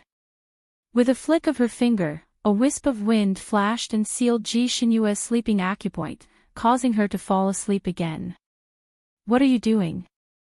Juk frowned unhappily. Huang Luqing bowed to him. "You can't let her nonsense mess up young master's mind. Young master, you still have a big battle tomorrow. Just now, you blindly used the mirror technique and used your vitality. You must quickly meditate and recover. You can't delay for a moment." Juk understood this point. He first carried the unconscious Ji Xinyue and laid her down on the bed, tucking her in the corner of the blanket. Then, he stood up and casually threw a futon on the ground, wanting to sit on it. "I'll just meditate here to recover." Huang Luqing, he suppressed his anger and raised his hand to rub his throbbing temples. "Young master, this meditation is no small matter. There must be no external interference. Moreover, it would require an ice room. Young master, your recovery is the most important thing right now. As for this Princess Ji Xinyue, you and her have a long future ahead of you. You'll have plenty of time to look after her in the future, right? Young master, the bigger picture is more important." Juk fell silent for a moment. "How long will it take for me to recover?" Huang Luqing pondered for a moment, "About 2 hours." Juk nodded. "All right, I'll come back in 2 hours. Keep an eye on her and don't let anything happen to her." He turned around and strode away. The room became quiet again. Huang Luqing stood in the middle of the room, her gaze landing on the unconscious Ji Xinyue. Her gaze was faintly complicated. Originally, young master had always been straightforward when dealing with women. The women he fancied who disobeyed him were either slapped to death or raped by him.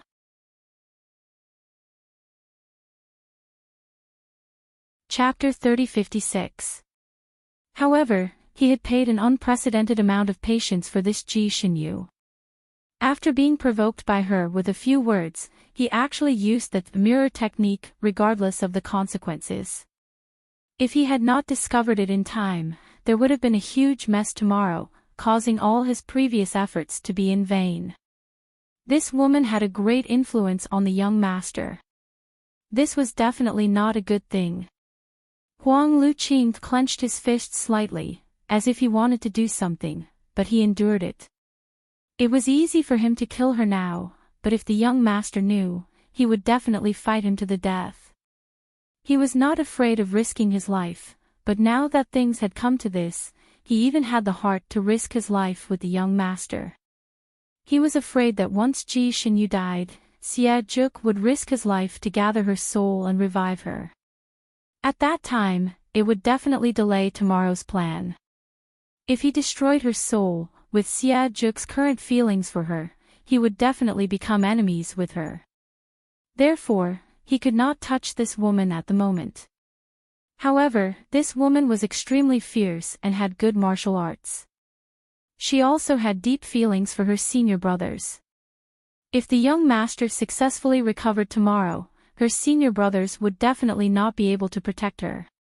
She would probably think of ways to take revenge, and Juk might not be able to subdue her in a short period of time. His eyes darkened as he slowly walked to the Moonlight Pearl. He pressed his palm on the Moonlight Pearl, and a wave of blue light flashed on the Moonlight Pearl before disappearing. The Moonlight Pearl did not change, and still emitted a faint white light. After doing all this, he turned around and was about to leave when he suddenly stopped.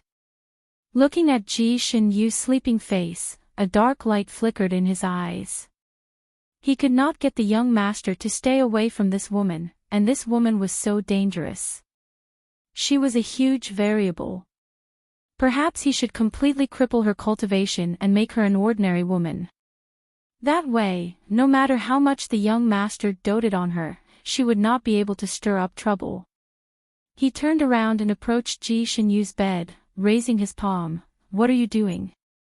A cold voice suddenly came from behind him. Huang Luqing slowly turned his head and saw Sect Master Ziyun leaning against the door, looking at him indifferently. With this sect master here, Huang Luqing naturally would not do anything to Ji Xinyu. He waved the fan in his hand and said, "I just want to see if she's really unconscious or just faking it." As he spoke, he had already reached the door. When he passed by Sect Master Ziyun, he paused and said, "I'll leave this place to you. I'm going to see the young master." With a meaningful smile, he turned and walked out. Sect Master Ziyun stood in place for a moment, then slowly walked to Ji Xinyu's bed. He lowered his head and looked at her for a moment, then sighed. Little 8, this disciple was not accepted for the mission, but because he truly liked this child. It was because he truly liked her that he accepted her as his disciple. Just now, when he had plotted against her in the Beast Valley, when she had slowly collapsed, he had seen her eyes. She had looked at him with eyes full of despair and disbelief. That kind of gaze pierced him. He naturally knew how big of a blow this matter was to Ji Xinyu, so he couldn't bear to let her know. Because some sacrifices were destined to be made, and it was a task that he could not shake off, he did not want Ji Xinyu to get too close to her senior brothers. When he took her in, his other disciples had already finished their apprenticeship, and they did not see each other often. It was only on his birthday that these disciples would see each other. Especially during the years when he taught Ji Xinyu martial arts, other than the eldest disciple, the other disciples could only come back once a year. They were not allowed to come back usually.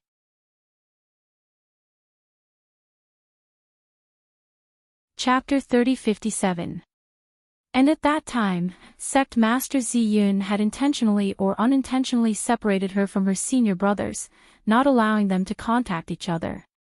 He thought that by doing this, Ji Xinyu's relationship with her senior brothers wouldn't be too good, just barely average. But he didn't expect that Ji Xinyu, this child, was born with a strong sense of kinship, and actually got along very well with her senior brothers. Especially after she finished her apprenticeship, she would often run over to her senior brothers' residences as guests. When he realized that something was wrong and wanted to warn her, she was already closer to them than blood brothers. Sect Master Ziyun originally wanted to hide this matter from Ji Xinyu, so when Ji Xinyu rushed back, he made her fall into a deep sleep. As long as she could sleep for 2 days, the entire matter would be settled. He could create an illusion that a blood-sucking monster had destroyed the entire Purple Cloud sect. That way, Ji Xinyu wouldn't know the truth when she woke up. At most, she would plan to take revenge for her senior brothers, but she wouldn't feel the despair of being betrayed. But he didn't expect that she would wake up early, and even more didn't expect that she would investigate the matter in such a short period of time. He couldn't do anything about it. Now, this kind of blow was almost fatal to her. But there was no other way out. Xinyu, I'm sorry, Master was also helpless. Sect Master Ziyun sat in front of Ji Xinyu's bed, holding one of her hands by the bed, and sighed softly. And it was at this moment that the sudden change happened. Ji Xinyu, who had been sleeping, suddenly flipped her wrist, and her fingertips directly hit Sect Master Ziyun's waist. Sect Master Ziyun was in a daze, and was caught off guard by her attack. Half of his body immediately went numb. He wanted to jump up, but Ji Xinyu was faster than him. Her finger poked a few times on his body, and as a result, Sect Master Ziyun couldn't move at all. Xinyu. His usually calm and handsome face revealed a rare look of surprise. You actually weren't asleep. Ji Xinyu jumped to the ground, her gaze landing on her master's face, flashing slightly, and then looking away. She said indifferently, "It's true that I was poked by Master, but I've already undone it." In other words, when Huang Luqing struck her sleeping acupuncture point, she had already returned to normal. She was just lying down and pretending to be asleep, and then slowly looking for an opportunity. Just now, when Huang Luqing was about to make a move on her, she naturally sensed it. On the surface, she was still sleeping, but her body was already prepared to fight to the death with the other party. She didn't expect that her master would come and stop Huang Luqing in time, allowing her to continue pretending to be asleep. Sect Master Ziyun looked at Xinyu, whose eyes were sparkling, and had mixed feelings. Xinyu, your martial arts seems to have improved quite a bit. His acupoint sealing skills were clearly top-notch. Even a top-notch expert wouldn't be able to unseal his acupoint after a day and a night. Who would have thought that Ji Xinyu would be able to solve it in just 2 hours, and even beat him at his own game? Ji Xinyu lowered her eyes slightly. Her martial arts had indeed improved a lot compared to before. Especially after cultivating on Rongyue Tianlan Small Island, the effect was even more obvious, and it was even becoming more obvious. She had said so much nonsense to Xie Zhe just now because she wanted to buy time to unseal her acupoints. She did not believe the truth Xie Zhe had told her at all. Compared to the safety of his senior brothers, all those emotional entanglements were nothing. For the time being, it was not in her consideration. However, even she herself did not expect that one day, she would make a move on her most respected and beloved master, and make him unable to move.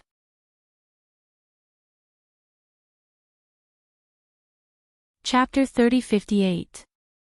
Looking at her master who was sitting there, she hesitated for a moment. Then, she steeled her heart and went to her master's storage space to search for her things. There were a lot of things in Sect Master Ziyun's storage space. It was even more complete than a large warehouse.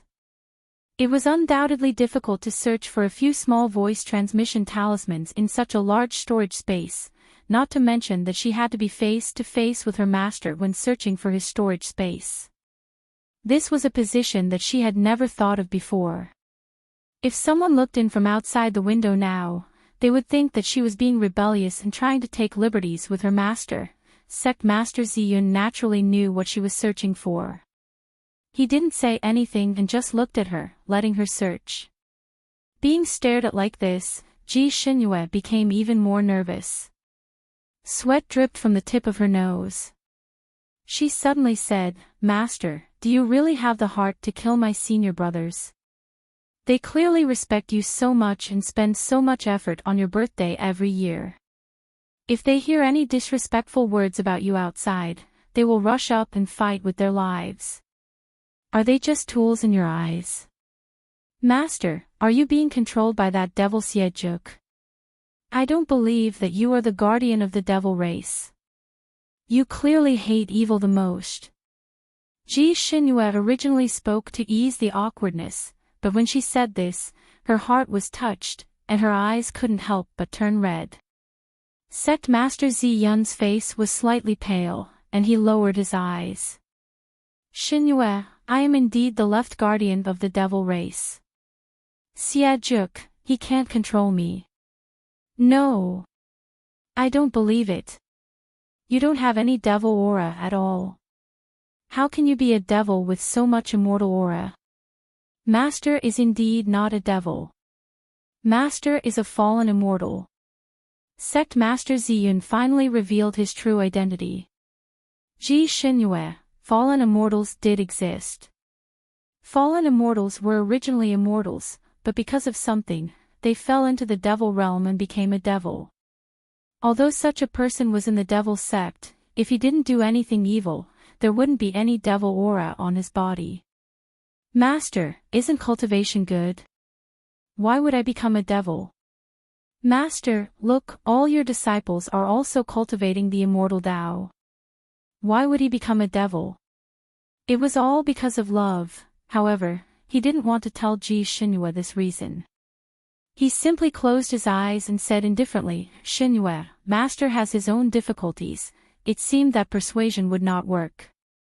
Master had already made up his mind to use his disciples as sacrifices for the Devil Lord to recover his power. Ji Xinyu felt a sense of helplessness. This feeling of powerlessness spread to her limbs and bones, causing her chest to feel stifled and suffocated. It was as if there was a fire burning inside, but she couldn't find a way out. She pursed her lips and said, "Master, I'm sorry. I won't watch my senior brothers die. I'll expose this matter." Her fingertips finally touched a sound-transmitting talisman. She hurriedly took it out to take a look, and her heart was filled with joy. This sound-transmitting talisman was the blue star talisman that she used to contact Rongyue. She hurriedly put it into her storage space and was about to take out other things when there was a sudden movement at the door, followed by a low cry, "Little junior sister." Feng Wuji. Eldest senior brother. He actually came in, and when he saw Ji Xinyu lying in Sect Master Zi Yun's arms at the door, he was dumbfounded. Ji Xinyu did not give him any time to react. With a flash of her body, she suddenly charged in his direction. Feng Wuji instinctively dodged and Ji Xinyu rushed out the door like a bolt of lightning.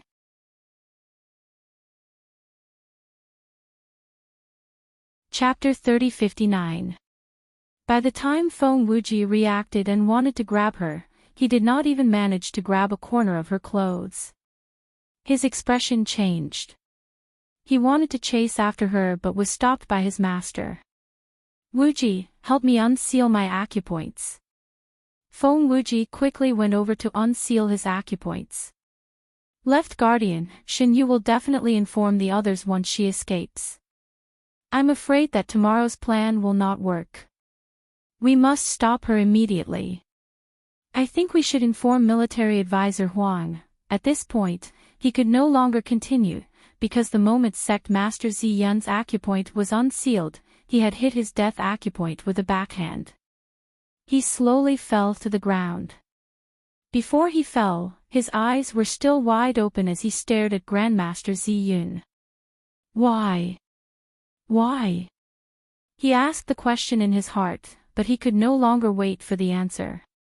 Grandmaster Zi Yun looked down at his corpse and said coldly, "There's no reason. Elder Lin, I've tolerated you for a long time." Feng Wuji used to be his eldest disciple, but later on, Elder Lin of the demon race took over his body to conceal the demonic qi in his body. He was also a spy that Huang Luqing had planted beside Grandmaster Zi Yun to help him recruit disciples and manage everything in the Beast Valley. Grandmaster Zi Yun moved his body and went out. Ji Xinyu already had a plan in mind while she was escaping. The moment she escaped, she activated the sound transmission talisman with Rongyue Tianlan. At the most crucial moment, she thought of him first. Perhaps it was because he was sleeping in the middle of the night. The sound transmission talisman flashed for a long time but no one picked up. Ji Xinyu was burning with anxiety.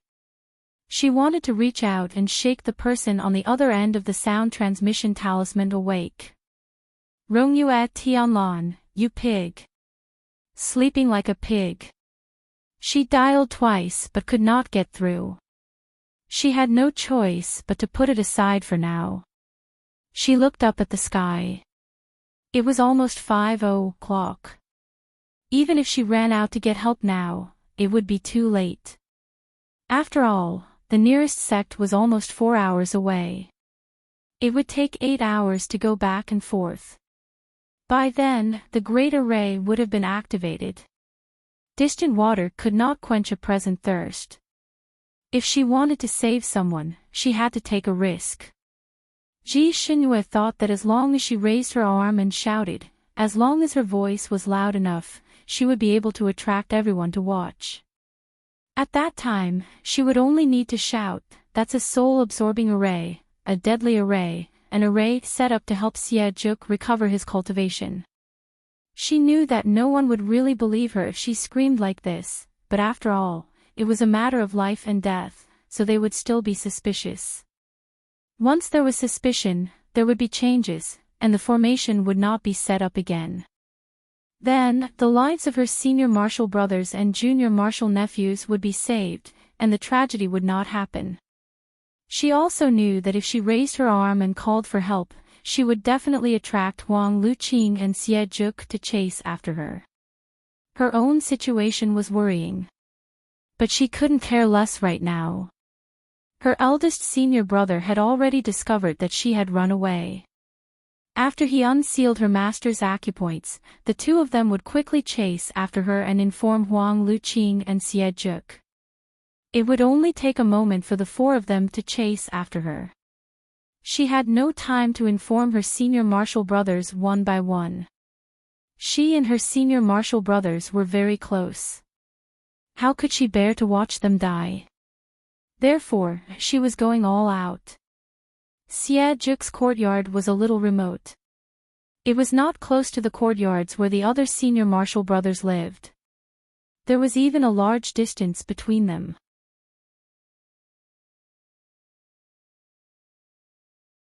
Chapter 3060.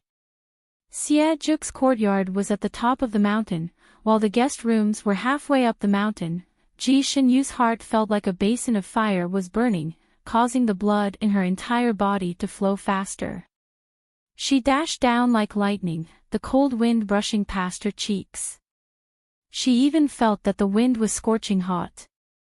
Seeing that the dense mass of buildings in front of her was getting closer and closer, Ji Xinyu steeled her heart and finally shouted out.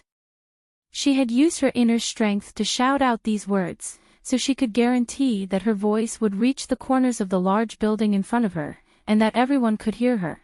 After shouting, she heaved a sigh of relief and raised her hand to wipe the sweat off her forehead. No matter what she had shouted out, so everyone should have heard it. Soon, someone would come out. Then, after she shouted, no one flew out of the large building. Even the guards did not move. It was deep into the night in the dense mass of buildings, and not a single sound could be heard. What was going on? Ji Xinyu finally arrived in front of the building. Just as she was about to charge forward and shout again, she was bounced back by a faint wave of light. When Ji Xinyu saw the light wave clearly, her heart sank to the bottom of the ground. Barrier. All the buildings here were shrouded by an invisible barrier. There was not a single gap. This kind of barrier was undoubtedly soundproof, so even if she shouted until her voice was hoarse, the people inside would not be able to hear her. Hee hee. A light laugh suddenly sounded. Ji Xinyu suddenly turned her head, and a man slowly appeared from the shadows not far away. He was dressed in a light green robe, had elegant features, and was as handsome as jade. He was like a hermit young master. Who would have thought that such a person would be the military advisor of the demon race who killed without blinking an eye? Could he be the instigator of all this? Ji Xinyu's eyes narrowed, and she raised her hand to draw her Azura saber. The moon god's sword had disappeared the moment she was knocked out. Ji Xinyu had not seen it since she woke up, so she decided not to count on that random divine sword anymore. She had to rely on herself at the crucial moment. It seems that I still underestimated Princess Xinyu, to be able to escape in this kind of situation. Fortunately, this military advisor made preparations early on and set up a barrier here, causing Princess Xinyu's efforts to be in vain. Huang Luqing waved his folding fan lightly as he spoke, a trace of guilt appearing on his handsome face. Ji Xinyu took a deep breath, too lazy to talk nonsense with him. The Azura saber slashed directly at the barrier. Huang Luqing's eyes flashed, but she didn't have any intention of stopping her. The Azura saber struck the barrier with an aura that could split mountains and sever seas, but it was as if it had struck the air. The blade had clearly cut into the barrier, but it did not make the slightest sound. Then, the knife bounced back. Ji Xinyu's fingers were numb from the rebounding force, and her entire body was cold. She couldn't open this barrier. It wasn't something she could open. This barrier could only be set up by exalted immortals, and only exalted immortals could break it. She suddenly raised her head to look at Huang Luqing. You're an exalted immortal. Huang Luqing waved his fan. Our shark man doesn't cultivate the immortal Tao, so I'm not an exalted immortal, but at my level, I'm roughly at the exalted immortal realm level. This person's ability to conceal himself was really deep. Ji Xinyu knew that he usually hid his strength, but she didn't expect him to hide so much.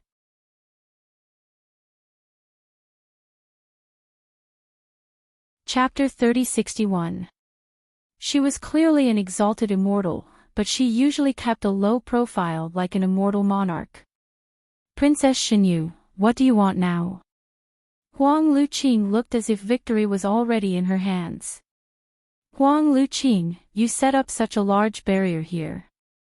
When the people inside wake up and see this barrier, they will be suspicious. Do you think the people inside are idiots? Ji Xinyu sneered. Huang Luqing closed her fan and smiled. You're wrong. This barrier can only be seen by the people outside. The people inside can't see it and they can even come out at will. But do you think they can come out at this time? Ji Xinyu. Her face was pale and she retreated step by step. Huang Luqing slowly approached. Princess Xinyu, although you are the young master's favorite, you have tried to ruin my plans time and time again. This is making things difficult for me. Perhaps I should kill you and end this once and for all. As she spoke, she slowly opened her fan, whoosh. A white figure flashed over and landed between Ji Xinyu and Huang Luqing, shielding Ji Xinyu behind her. That white figure only said 2 words to Ji Xinyu, go. Master. The one protecting her behind him was Sect Master Zi Yun. Her master actually came to save her. Ji Xinyu's eyes widened and her heart surged, Master. She called out with a trembling voice. Go. Sect Master Zi Yun threw out another word. Although Ji Xinyu's heart was filled with countless questions and emotions, she also knew that she could not stay for long. She turned around and flew away. Huang Luqing looked at Sect Master Zi Yun who was blocking her path. Sect Master, are you trying to betray your master? She is my disciple. Letting her go will not hinder the Devil Master's recovery plan. Sect Master Zi Yun stared into Huang Luqing's eyes. Let her go. I will not allow anything to happen to her. Huang Luqing smiled and said in a mocking tone, I didn't know that Sect Master was so concerned about his disciple. With you like this, I'm worried about the Great Array tomorrow. There are so many disciples and grand disciples, what if you can't bear to part with them?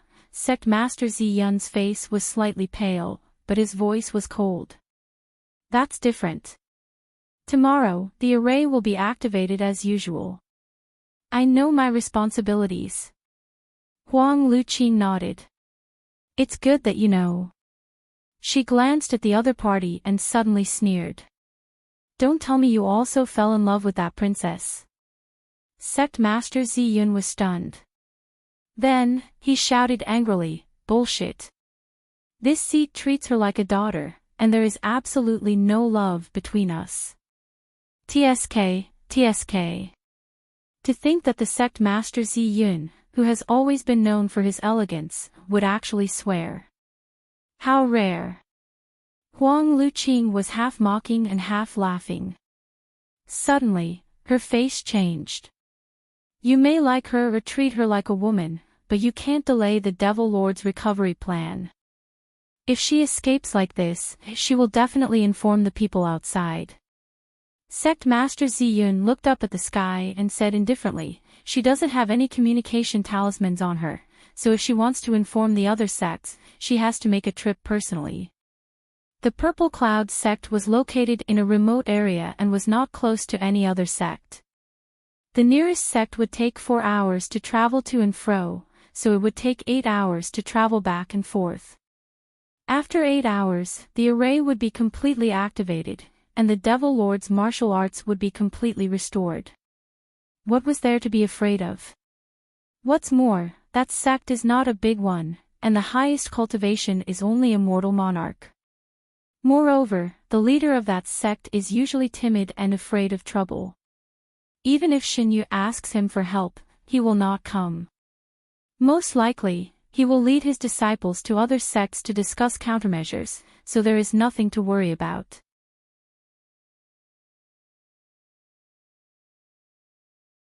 Chapter 3062.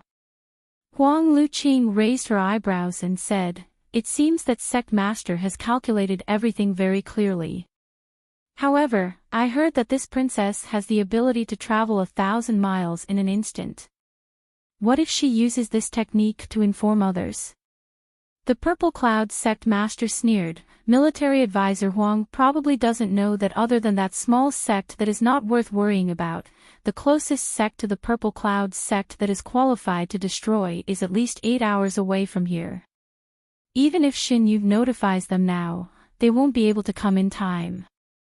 Huang Luqing sighed. "All right, for the sake of the sect master, I will let the princess go. However, you know the temper of the Devil Lord. After he comes out of seclusion, if he sees that the princess is missing, I am afraid that he will fly into a rage. Maybe he will think that I killed the princess and then threw her corpse away. Maybe it will cause chaos because of this. Sect Master, what do you think about this? Do you want me to tell the truth, or do you want me to cooperate with you so that Devil Master can believe our reasons and then focus on the recovery of the array?" At this point, the two of them were already grasshoppers on the same rope, so Sect Master Ziyun naturally chose to cooperate. Huang Luqing smiled. Sect Master is indeed a smart person. Let's go and deal with the aftermath. The two of them left together. Before leaving, Huang Luqing glanced in the direction Ji Xinyu escaped with a smile on her lips. This result was better than he had expected. From now on, he was no longer afraid that Ji Xinyu would pose any threat to the Devil Master. Although the Devil Master was very promiscuous and had a lot of concubines, he was still a clean freak. No matter how beautiful or delicate a girl was, once she lost her chastity, she was worthless in the eyes of the Devil Master. Half an hour later, Xie Juk hurried out. Just as Huang Luqing had expected, he flew into a rage when he saw Ji Xinyu disappear. He really thought that Huang Luqing had secretly killed her. Fortunately, Sect Master Ziyun and Huang Luqing worked together to create a lie, saying that Ji Xinyu had indeed escaped. Xie Juk still believed in Sect Master Ziyun, his former master, so he stopped looking for trouble with Huang Luqing. He still wanted to go out and look for her, but Huang Luqing stopped him, saying that after Ji Xinyu escaped, she would definitely inform the others. Once the Devil Lord's identity was exposed, and the Devil Lord's martial arts had not recovered, it would be an irreversible loss to the entire Devil clan. Furthermore, the Devil Lord's safety was also a problem, so the Devil Lord's recovery time could not be delayed. Huang Luqing's last sentence was well said. "Young master, as long as you recover all of your power, you will be the strongest person in this world. At that time, if you want to find Princess Ji Xinyu, won't it be easy? Even if you want her to be your wife, it won't be too difficult. If you can't recover your strength, then young master will be desperately hunted down by the people of this world. At that time, your life will be in danger, so how can you talk about continuing your fate with Princess Ji Xinyu?" These words finally moved Xie Juk's heart. After nodding, he looked at Huang Luqing and could not help but ask, "Huang Luqing, I see that you're even more anxious than me." Huang Luqing's gaze landed on his face. After looking at him for a moment, she turned her head away. This subordinate only wants young master to fully recover. Actually, I've always been very curious. For the sake of my resurrection, you persevered for a full 30,000 years and painstakingly planned. Now, for the sake of my complete recovery, you've exhausted your efforts. What exactly are you after?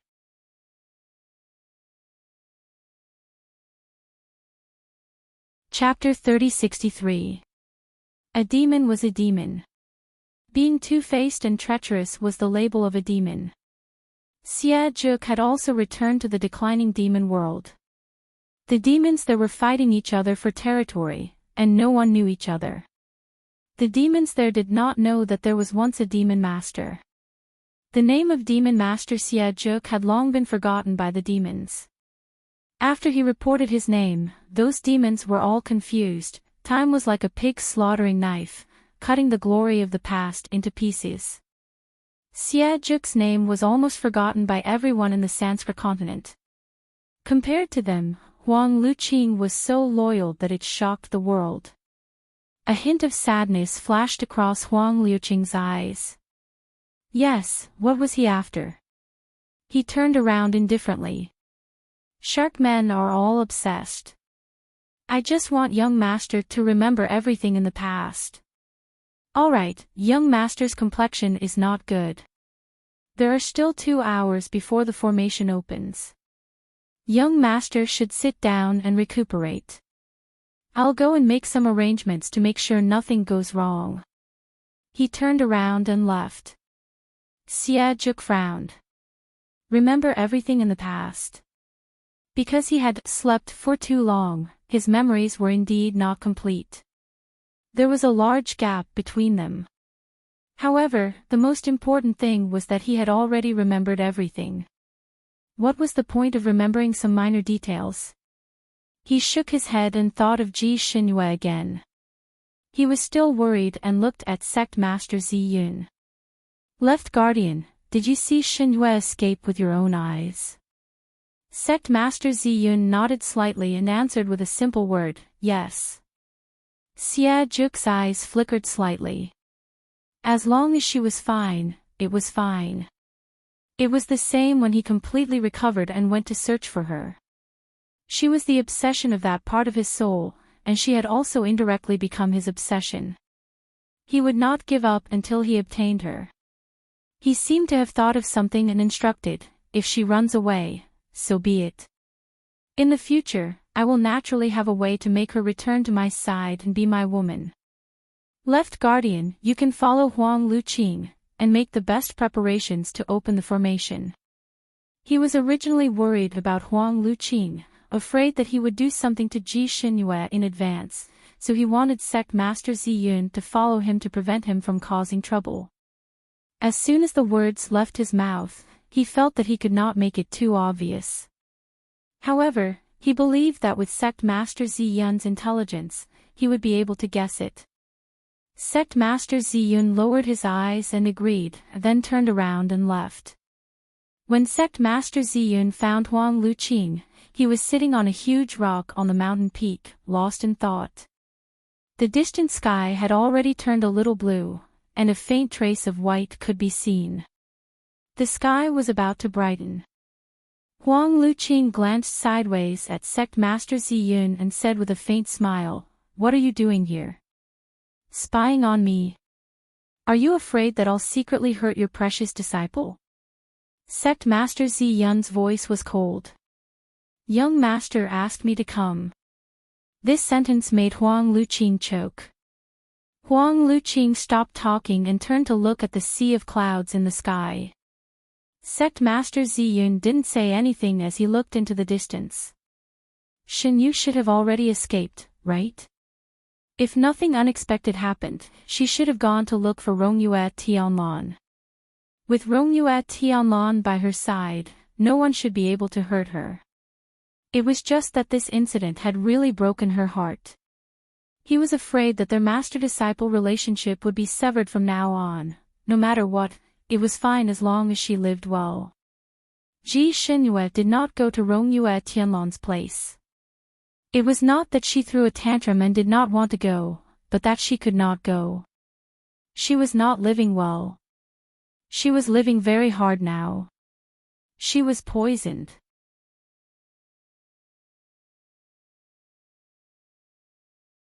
Chapter 3064. After she escaped from the Purple Cloud sect, her analysis was the same as the sect masters. She had thought of all the reinforcements as she could think of. Other than Rongyu Yishinlin, no one else could arrive in time. She used the blue voice transmission talisman to contact Rongyu Yishinlin twice, but it was like a clay ox sinking into the sea. No one picked up at all. Did he really not sense it, or did he deliberately not pick it up? Ji Shinhue finally remembered that they were still in a cold war when they broke up. Ever since she talked back to him, he had obviously become cold to her. He had been so polite that he didn't even touch her hand anymore. When he was about to leave, he didn't even greet her and just left. He hadn't returned since he left. The images that Siejuk had shown her flashed through her mind again, and she couldn't help but have a thought. Did he really go to see Yunqi? Did he really let Yunqi look for his wife in his previous life? Looking at the images that Siejuk and Huang Luqing had shown her, Rongyu Yishanlin was indeed with Yunqi. Had they already returned to the island? Had Yunqi, that bird, determined that she wasn't Jiyu based on the aura she had left behind, so Rongyu Yishanlin had completely let go of her? Now, he had finally let go of everything from his previous life and flew away with Yunqi. So he didn't even bother to pick up her voice transmission talisman. No, that was fake. Siejuk must have deliberately made it up to make her give up. She didn't want to believe it. But why didn't he pick up the voice transmission talisman? Ordinary immortals wouldn't sleep so soundly, right? Or had he also encountered an accident? Countless thoughts churned in her heart like boiling water, causing her heart to tighten and ache. In addition, she was worried about the safety of her senior brothers, but she couldn't do anything at the moment. She really wanted to cry. She really wanted to find someone to rely on so that she could cry to her heart's content. But she couldn't. Now was not the time for her to be weak and cry. She had to think of a way to save her senior brothers. She couldn't just watch them die. She closed her eyes and suppressed all the messy thoughts in her mind. Right now, saving people was her first priority. Everything else was fleeting. She couldn't let her imagination run wild. She should quickly think of a plan to save people, but even though she had thought of every single path, none of them seemed to work. What should she do? What should she do? She saw that the eastern sky was gradually turning white, but she couldn't think of a decent plan. She was anxious, so anxious that the blood in her body was boiling like boiling water. Her body was hot, and her face was red. However, she was so focused on saving people that she didn't notice her abnormality. She looked up at the sky. The sky was high and the clouds were light.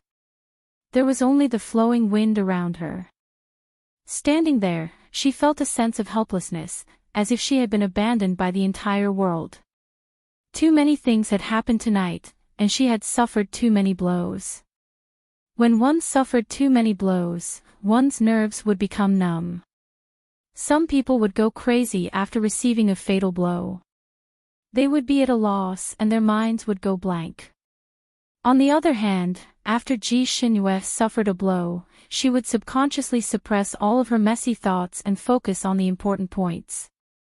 She stood there in a daze for a moment and then made up her mind to run back to the purple cloud sect to see if she could break the array before it opened.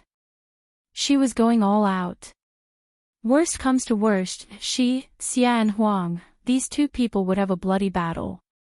Perhaps they could also obstruct them from activating that man-eating array.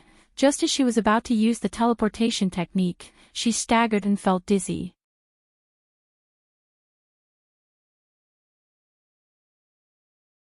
Chapter 3065. Just as she was about to use the teleportation technique, she staggered and felt dizzy. After she steadied herself, she realized that something was wrong with her body. It was already the beginning of winter, and her clothes were not thick, but her body was abnormally hot. Waves of heat surged through her body, and gradually gathered at an indescribable part below her abdomen. Scorching heat, emptiness, anxiety, fear, and longing, countless indescribable feelings howled in her body, causing her body to go weak. Was she poisoned? This poison was so strange. Ji Shinhue had never tasted such a feeling before. It was like pain and longing, and the faces of men flashed through her mind. It was strange. She had known many men in her life, and there was no lack of beauties. However, in her eyes, they were no different from dirt and stone, and could not arouse any pink thoughts. But now, when she thought of these people again, she felt that they were all so pleasing to the eye that she wanted to pounce on them. In the end, Rongyue Tianlan's appearance appeared in her mind. In the depths of her heart, she had some kind of indescribable resentment towards him. But at this moment, when his appearance flashed through her mind, the blood in her body surged even more violently. In a trance, she seemed to see him standing not far away, looking at her with a smile.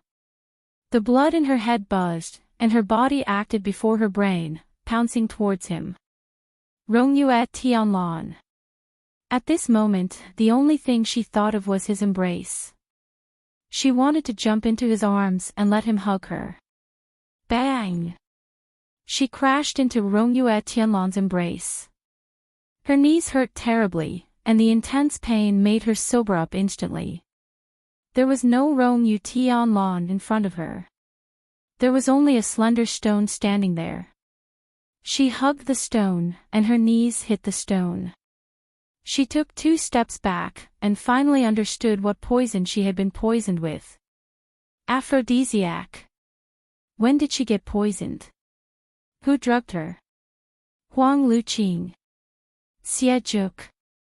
The latter was more likely. After all, this person always had delusions about her, and did things by hook or by crook.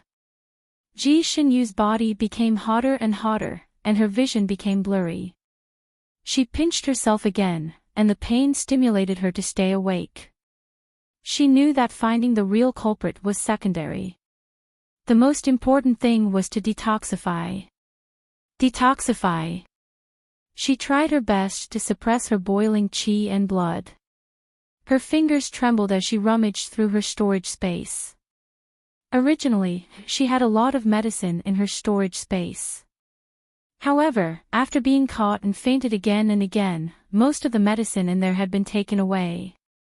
Especially the last time she fell asleep.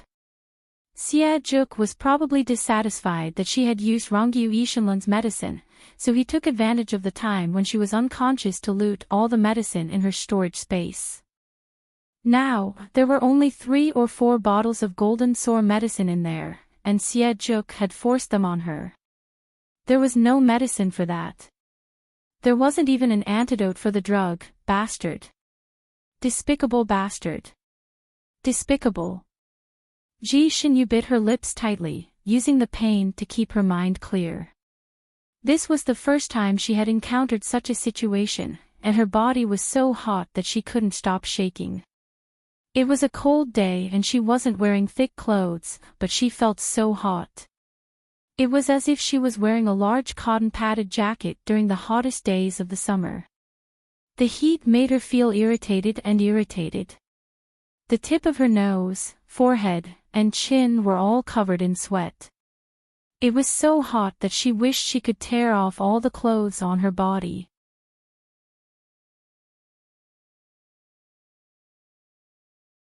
Chapter 3066.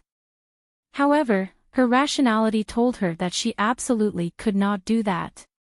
She looked around anxiously and finally saw a small river not far away. She staggered and jumped into the river. The river water was bone-chilling and slightly relieved some of the heat in her body. It also made her slightly confused mind clear again.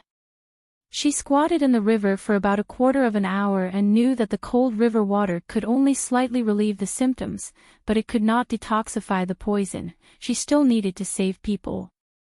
Time waited for no one. She had to find a way to detoxify the poison. But how could this poison be detoxified? Who could detoxify her? Who could detoxify her in such a desolate place? She squatted in the river and trembled slightly.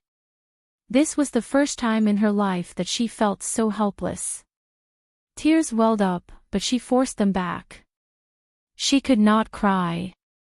Crying was useless.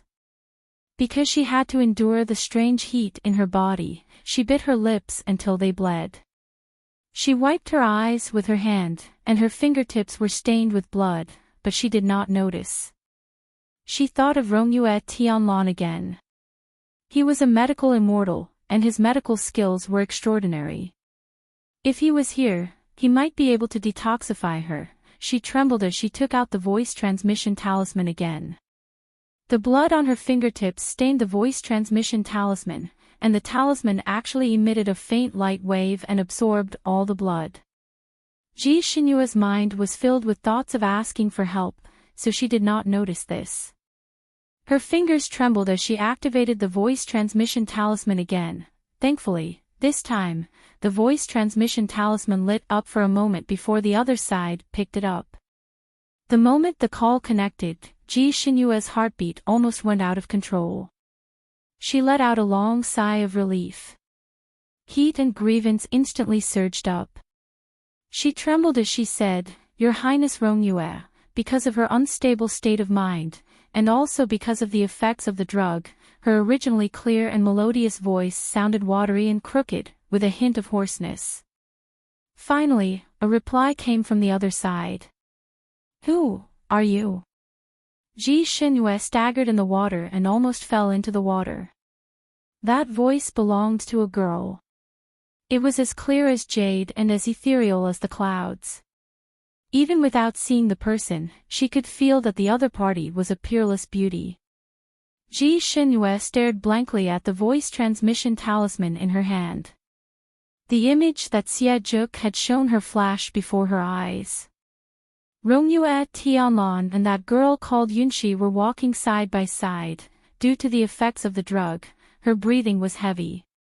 Her body was hot, but her heart was cold. She had always been skeptical about what Xie Zhuk had shown her. She had planned to ask him directly when she saw Rongye Yishanlan one day and ask him for confirmation. She wanted to get the truest answer from him. But now, it seemed that what Xie Zhuk had shown her was most likely true. Voice transmission talismans were usually carried around at all times. If Rongye Tianlan cared about her, she would have kept a voice transmission talisman with her at all times. Now this voice transmission talisman was with Yunxi. "Hey!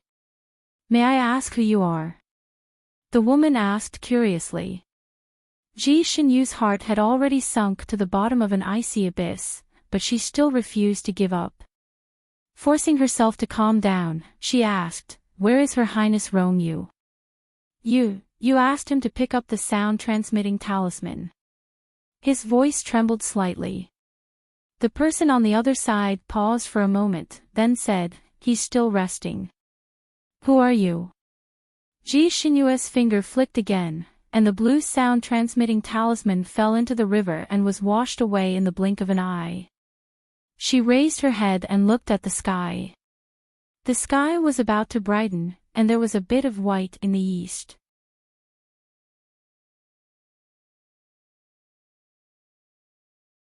Chapter 3067. It was a moment before dawn, and most people had yet to wake up. His voice transmission talisman was in Yunxi's hands. He was still resting. All these factors combined made it easy for people to deduce a hopeless conclusion. Rongye Yishanlan and Yunxi were really cohabiting, and there was a promise between them.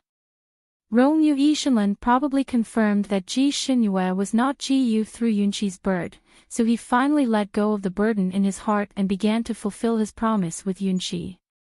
The two of them were deeply in love, and it was natural for them to do something good. Although Ji Xinyue was still a virgin and had not experienced those things between men and women, she had been in the pugilistic world and had come into contact with many flirtatious men. These men also treated her as a man, so they did not have any scruples when talking in front of her. Naturally, the men would talk about women and even some things in bed. For example, they would be tired after doing things, so tired that they would not want to move. If they were really tired, even a person who was usually alert would sleep like a pig. She had been unable to contact Rongye Yishanlan just now. Was it because they were too tired and could not hear or see? The aphrodisiac originally made her feel like her body was on fire, but at this moment, her heart felt like it was frozen. She took a deep breath, and then another, to hold back the tears that were about to come. She desperately told herself that Rong Yuishenlin did not owe her anything. Although he had been ambiguous with her a few times, he probably treated her as someone else and doted on her. He even risked his life to save her a few times. If there was a debt, it was she who owed him. She owed him a favor, so she could not blame him, she could not blame him. But, since he did not really love her, why did he mess up her spring water? Bastard! She clearly did not want to have any feelings for him. She clearly did not want to love him. But because of his forceful intervention, she accidentally fell down. Now, it was not too late. It was not too late for her to find out. After all, she had not promised him anything, and she had not even reciprocated his feelings. So it was not too late. She could still extricate herself beautifully in time. A few rooster crows came from afar. She trembled in shock and looked up at the sky. The sky in the distance was already showing a faint green color. The sky was about to brighten. Her senior brothers, no, now is not the time to be swayed by loyalty. She had to ask Rongyue Tianlan for help. Even if she didn't ask him to cure her poison, at least she had to ask him to come to the Ziyun sect to save her senior brothers. She subconsciously went to look for the voice transmission talisman, but the talisman had long been washed away by the current. She searched the water for a long time but to no avail. She hugged her arms and squatted in the water, lost in thought for a moment. Then, she stood up trembling. No, she had to save herself. Azure City was a small city, and it was the closest city to the Purple Cloud sect. This place was more than 200 miles away from the Purple Cloud sect.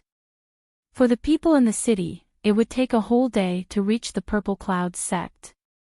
However, for cultivators with cultivation skills, it was only a 10-minute journey. When the sun had just risen, the door of one of the most famous physicians in Azure City was filled with loud bangs. Physician Lei suppressed his anger and opened the door. Before he could see the face of the person who was banging on the door, a woman drenched from head to toe rushed in. She grabbed his collar and said 2 words in a trembling voice, "Save me." The woman's fingers were hot, and her face was also hot. There was an unhealthy red color. Her eyes seemed to be filled with water and fire as she looked straight at Physician Lei.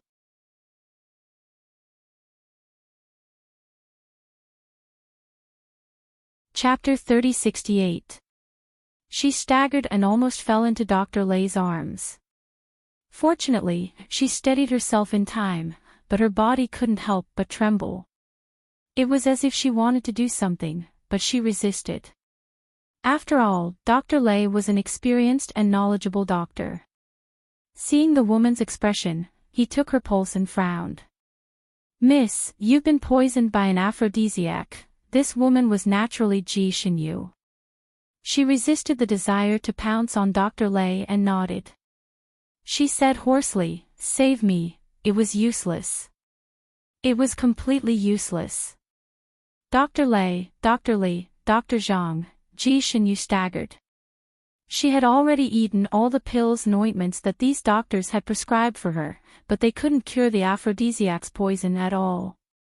"Miss, this old man can't cure this kind of aphrodisiac. Miss, this drug can't be cured. Miss, please redeem this little one's incompetence. Miss, this drug. I'm afraid there's only one way to cure this drug, and a man's true despair." Her body was so hot that it was about to explode, and her vision was turning black. It was as if countless ants had drilled into her limbs and bones, wantonly crawling around inside. It made her want to scream, to moan. If it's not cured, what will happen? She forced herself to ask. These doctors had never seen such a strong aphrodisiac before, and they were all helpless. Of course, they still admired this girl. If an ordinary girl had been poisoned by such a drug, she would have long forgotten about people under the influence of the drug. Perhaps she would even pounce on a bald or pockmarked man, However, this woman had been forcing herself to stay awake. Not only did she not pounce on these doctors like wolves or tigers, she even kept a distance from them as much as possible. However, she shouldn't be able to hold on for much longer. If it's not cured, I'm afraid Miss will explode and die. Miss, your life is important. Ji Xinyu rushed out of the door.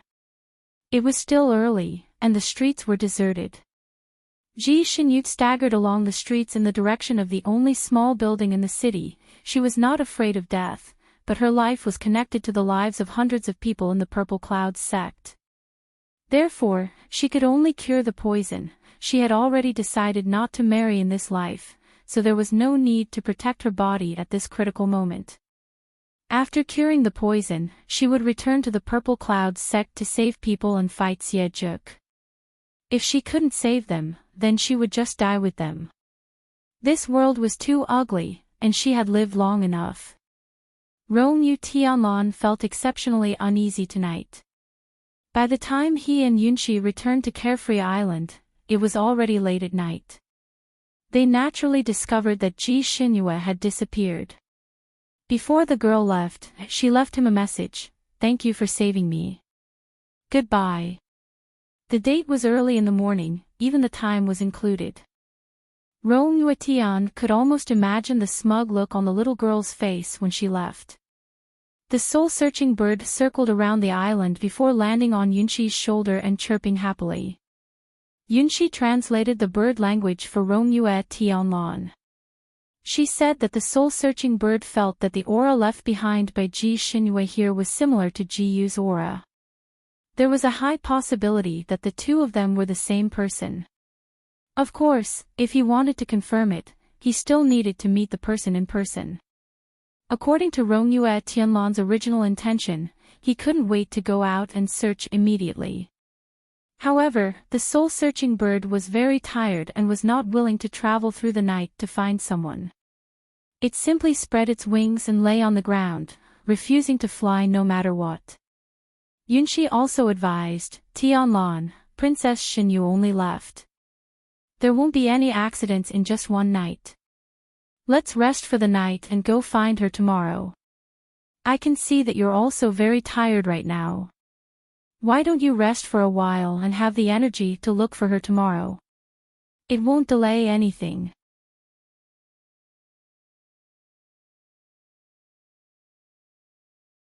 Chapter 3069.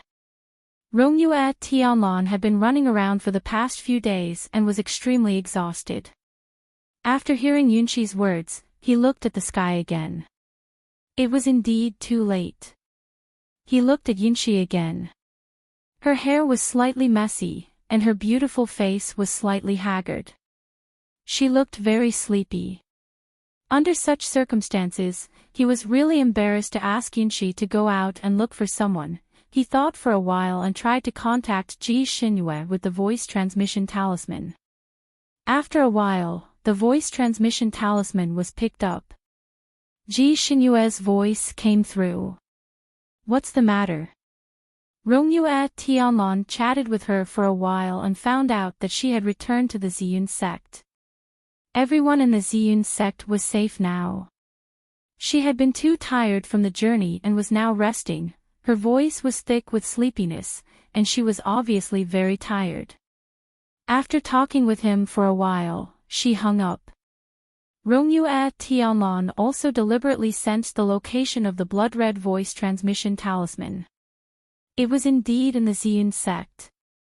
She wasn't lying, so he was relieved. After thinking for a while, he and Yunxi agreed to set off for the Ziyun sect tomorrow morning. To Rongyue Tianlan, the whereabouts of Xie Huang and Ji Xinyu were unknown. He was afraid that there would be a big battle with them in the future, so he urgently needed to recover to his normal level. Fortunately, he hadn't used up too much of his telekinesis this time. As long as he cultivated in a specific place for a night, he should be able to fully recover. He also had a place that specialized in cultivating his telekinesis.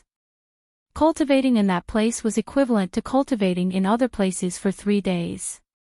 The only downside was that that place was isolated from the rest of the world. The voice transmission talisman couldn't receive any messages from there. Before Rongyue Tianlan entered that place to cultivate in seclusion, he wanted to contact Ji Shenhue again. However, when he thought of her sleepy voice just now, he didn't want to disturb her anymore. Forget it. She had his contact information anyway. If she really encountered danger that she couldn't solve herself, she would definitely use the voice transmission talisman to inform him. Because he couldn't connect to the voice transmission talisman while cultivating in that secret place, Rongyue Tianlan was also afraid that Ji Shenhue wouldn't be able to contact him while he was cultivating. Therefore, he gave all his voice transmission talismans to the outside world to Yunqi for safekeeping. He also told her that if there was any bad news from the blue voice transmission talisman, she must knock on the door to the secret place where he cultivated. Yunqi naturally agreed. When Rongyue Tianlan was at the Heavenly Bestowal continent, if he needed to go into seclusion for a short period of time and Yunqi happened to be a guest at his carefree island, he would ask her to help him. In this regard, the two of them had always cooperated very happily. Therefore, when Rongyu Ishanlan handed over the voice transmission talisman to Yunqi, he felt very relieved. Speaking of which, it was strange. He had clearly arranged everything properly, but after entering the mystery realm, he felt somewhat uneasy. He kept feeling that something was wrong, but he couldn't pinpoint what was wrong. He didn't have Shinjuli's calculating ability, so he couldn't figure out the reason for his uneasiness. After thinking about it for a moment, he concluded that the main reason for this uneasiness was probably because Ji Shenyu was not by his side, and Huang Xia and Yun Che were watching him from somewhere. He was still worried about her. Forget it, I'd better go find that girl early tomorrow. In this moment of danger, if he didn't keep her by his side to protect her, he wouldn't feel at ease. Right now, he had to cultivate to recover. He closed his eyes and forced himself to meditate and cultivate. His original plan was to meditate for 8 hours and leave as soon as the sky brightened. However, because of his uneasiness, he only meditated for 6 hours before waking up.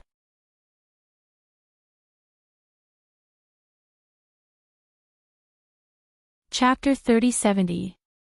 As soon as he woke up, he panicked, as if something had happened. He couldn't sit still anymore, so he got up and opened the door of the mystic realm. When he walked out, he saw Yunqi pacing back and forth outside the door, looking as if she couldn't decide whether to call him or not. When she saw him come out, Yunqi's eyes lit up and she walked up to him. "Have you fully recovered?" Rongyue Tianlan nodded and didn't beat around the bush. "Is there anything you need from me? Has anyone been looking for me during this time?"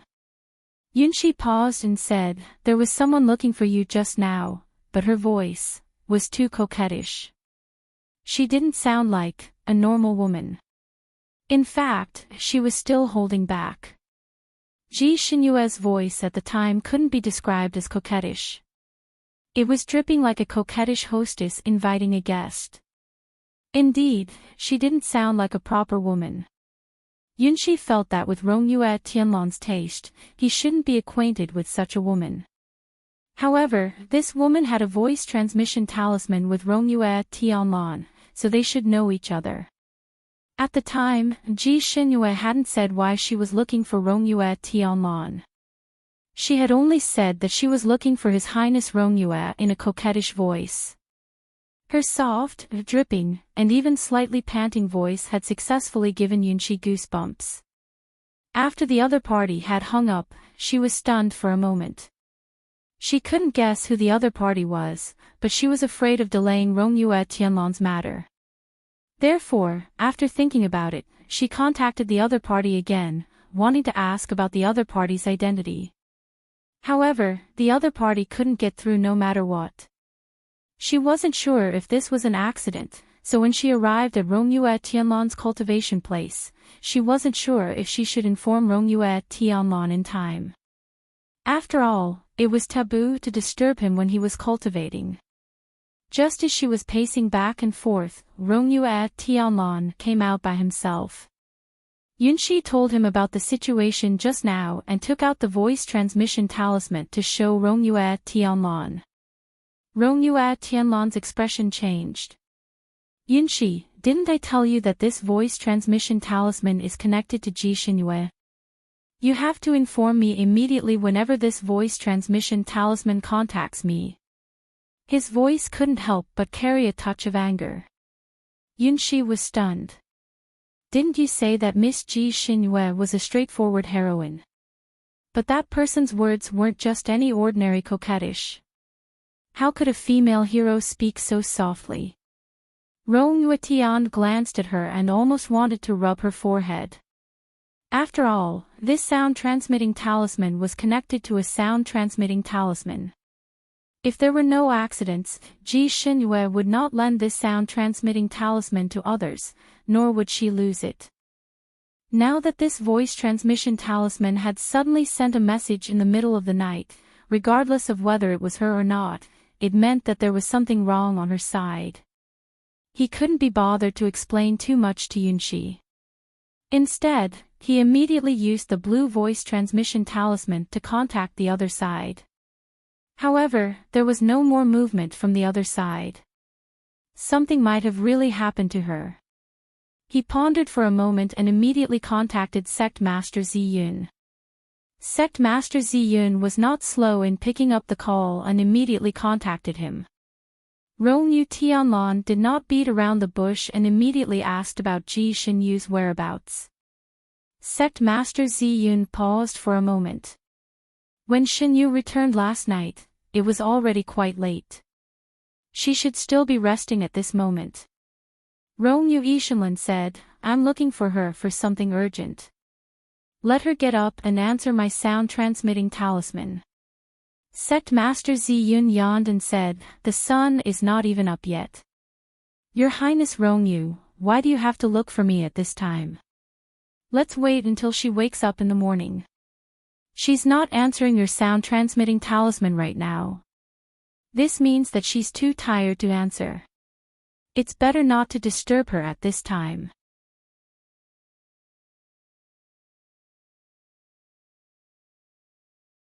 Chapter 3071.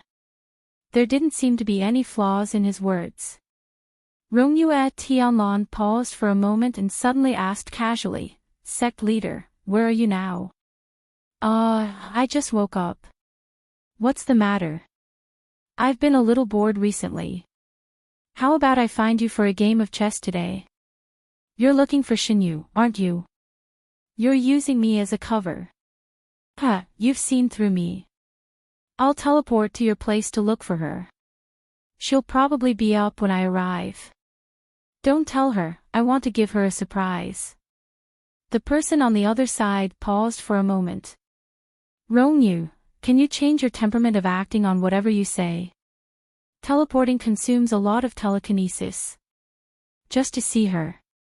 Wouldn't this show more sincerity and make her feel more touched? Xinyu isn't such a person.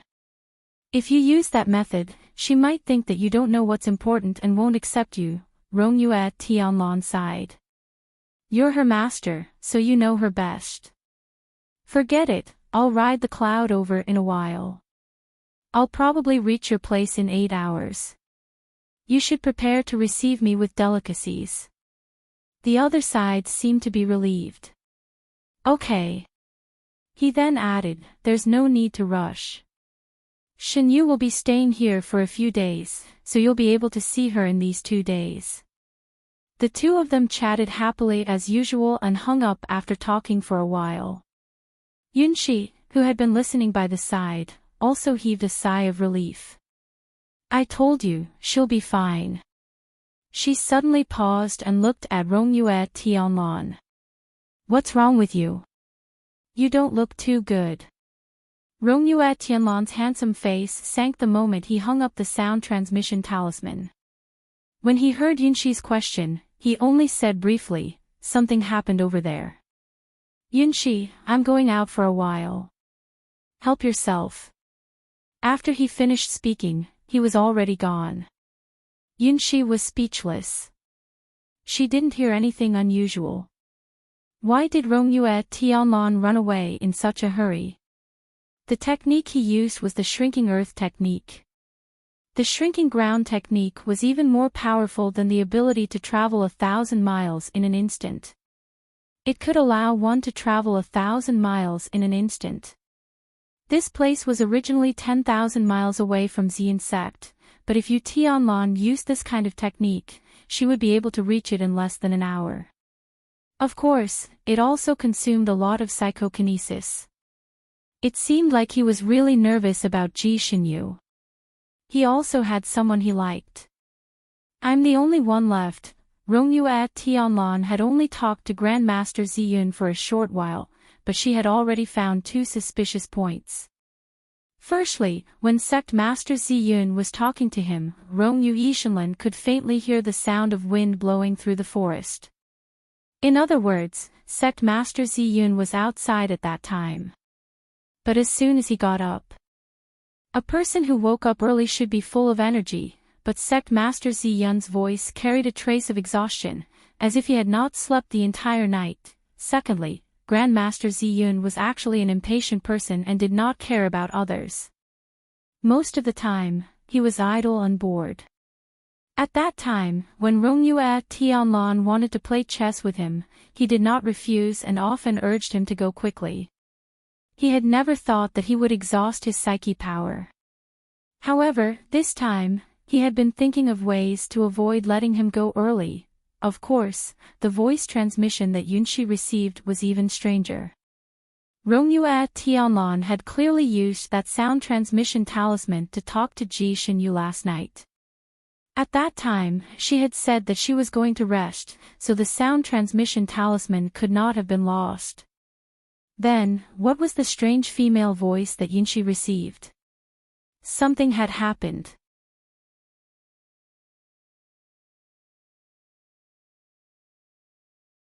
Chapter 3072. He was afraid that something had really happened to Ji Xinyu. He tried to contact Ji Xinyu a few more times while he was on his way, but there was no response. Rongyu Yishanlin made up his mind and activated the blood-red sound transmission talisman. Although the blood-red sound transmission talisman had a powerful positioning function, it had a shortcoming: it was one way.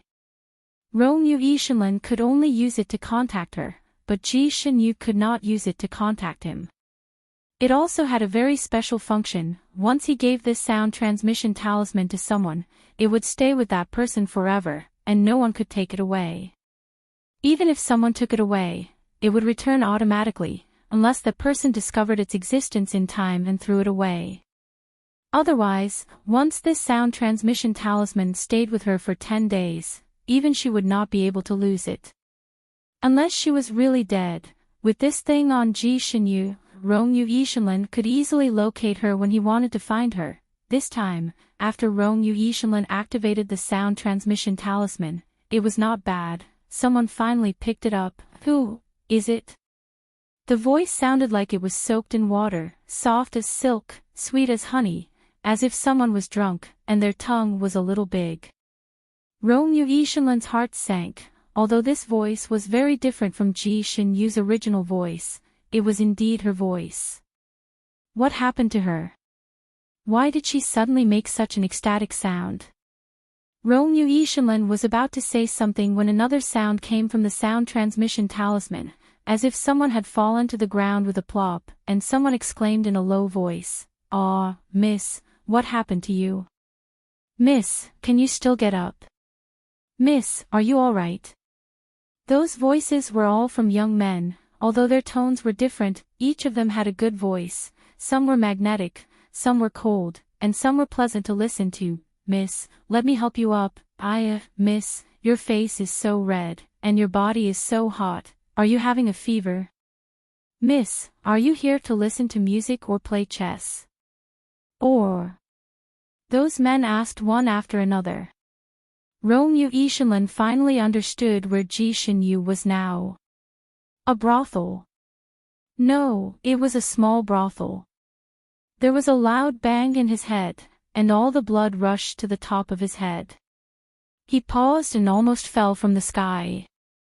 Actually, he did not need to know the cause and effect. Just by listening to those people, he knew that Ji Shinyu had been drugged. This girl actually went to look for a waiter.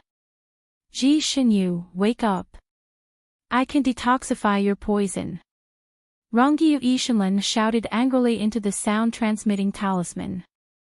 But on the other side, Ji Shinyu had clearly lost her mind, and was only left with her instincts.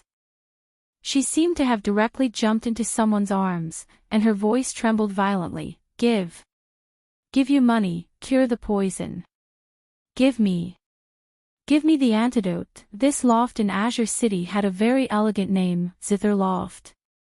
Because the city was not big, the business here was not very good. Although the people in the attic were all men, the majority of their customers were still men. In fact, it was prepared for those who were gay. There were very few female customers, or rather, there would only be 1 or 2 in a year. Even if one came occasionally, they would come in men's clothing, hiding their heads and tails, afraid that they would be discovered. Moreover, those women were all withered flowers that had been abandoned by their husbands. Their appearances were also ugly, and some of them were even more bold than the men. But today, the woman who broke in early in the morning was actually a great beauty.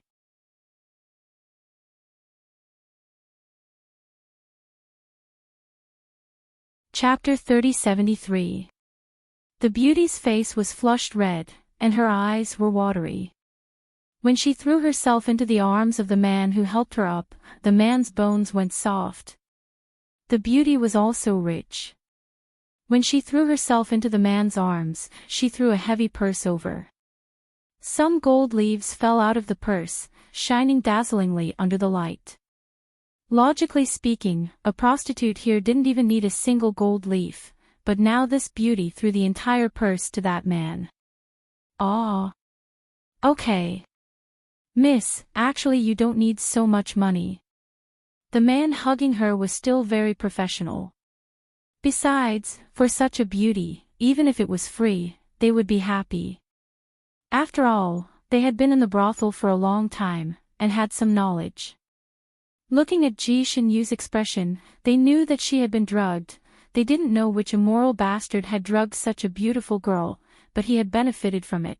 The man half hugged the beauty and walked towards his room. Don't be afraid, miss, this little one will save you and make you comfortable. The other men in the building were all green with envy. To be able to go to Mount Wu with such a beautiful woman, and even get money, this kind of good thing was hard to find even with a lantern. There were still people who noticed the red light flashing on the beauty's waist, and couldn't help but ask, what's that flashing on her waist? The man half hugging the beauty looked down, and was a bit puzzled. Just as he was about to reach out to take it, a sudden change happened. A dazzling blue light suddenly flashed in front of his eyes.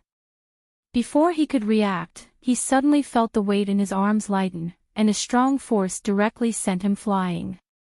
Bang! He crashed into a table, and his back was in pain, making him dizzy. When he finally got up, he found that the beauty had disappeared, and only his colleagues were standing there in a daze. Where was that girl? Everyone looked at each other, no one saw how the girl disappeared. If it wasn't for the bag of gold leaves lying there, everyone would have thought that it was a dream. What's that smell? Someone whispered. This fragrance smells good. After a while, those few people stood in the hall, looking confused. What happened? Why are we standing in the hall so early in the morning? I don't know. Hey, there's a money bag here. Ah, so many golden leaves. Probably a guest accidentally dropped it here. All right, everyone go back to sleep. It's fine now. In just a short moment, they had already forgotten that the beauty had barged in to look for a man. They yawned and went back to their rooms to sleep, hot, so hot. Ji Shinyu was completely under the control of the drug. Her last memory was that she had received a message from the red sound transmission talisman while she was breaking into the building. However, she was already unconscious at that time, and after she picked up the call in a daze, she couldn't remember anything. She only vaguely remembered that she desperately threw herself into a man's arms, and even tore his clothes. In a trance, she seemed to have been hugged by someone else, and she smelled the faint fragrance of cold plum blossoms. The fragrance made her feel irritable and aggrieved. She subconsciously pushed the other party away. Let go of me. I don't want you." That embrace held her tightly, and then her ear was suddenly bitten by someone.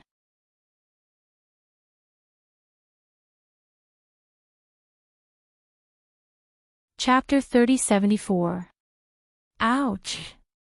She cried out softly, regaining a bit of her consciousness. Her eyes were misty, but at this moment, she was trying her best to focus. In a trance, she saw a handsome face that could bring calamity to a country, and heard the man's angry voice, "Ji Shinyu, you actually dared to look for a waiter." This voice was somewhat familiar. Ji Shinyu felt that even if this person was gritting his teeth, his voice was still better than any man's. But at the same time, her heart ached, as if someone had thrown her into sour water, soaking her heart until it wrinkled.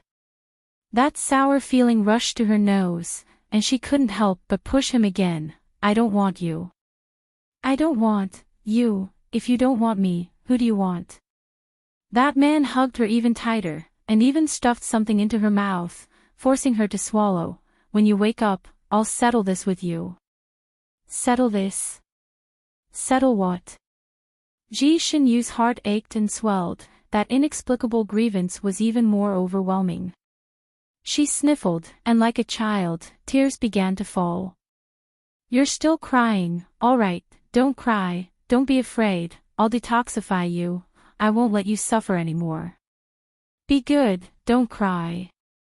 At first, that voice was flustered and exasperated, but later, it became somewhat helpless, and began to coax her again, and even lowered its head to kiss the tears on her cheeks. This time, Ji Shinyu's tears flowed even more fiercely.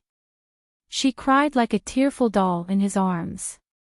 The person hugging her was naturally Rong Yu Tianlan. When he heard that she had run to the attic, he almost went crazy. Fortunately, his blood-red sound transmission talisman had a powerful positioning function, allowing him to easily find her location. When he hurried over and saw a greasy-haired man hugging her and walking upstairs, he exploded with anger. After taking Ji Shinyu back, he directly sent that man flying. If not for the fact that he had always been a kind deity, and knew that this was not the fault of the people in the attic, he would have killed him. He even had the thought to flick his sleeves and tear down this broken building. Before he left, he poisoned this building, a poison that could make people forget everything that had just happened, so that the men there would no longer remember that Ji Shinyu had run in to look for a waiter. The woman in his arms was as hot as a small stove, clinging to him tightly. She was actually in a very sorry state. Her hair was messy, and her clothes were half wet and half dry. She looked like she had been wronged, and tears were streaming down her face. Because she was too hot, the tears evaporated when they reached her face. Looking at her crying like this, Rong-Yu Tianlan's heart, which was as hard as stone, seemed to have been ruthlessly pinched by someone. The great anger also disappeared without a trace. She couldn't help but lower her head to kiss away the tears at the corner of her eyes and coax her, "Don't cry, I'm here." Holding her in his arms, his heart, which had been hanging in the air, finally settled down. No matter what, nothing major had happened to her. She hadn't done anything irreversible. All he had to do was to detoxify her. Once she woke up, he would ask her in detail what had happened and avenge her. The most important thing was to find the person who drugged her and chop him into pieces. What he had forcefully fed her just now was the antidote to all aphrodisiacs. He believed that after the time it took to drink a cup of tea, this poison would be detoxified.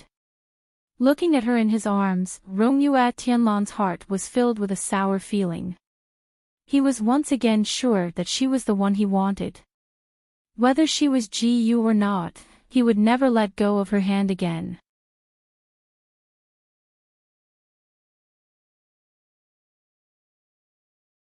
Chapter 3075. Whether the road ahead was smooth or full of thorns, he would walk hand in hand with her. She could forget about getting rid of him. After a while, Rongyue Tianlan realized that something was wrong. Her little face was still hot, and her exposed skin was almost pink. She had stopped crying, but on her forehead, the tip of her nose, and her temples, there were beads of sweat everywhere.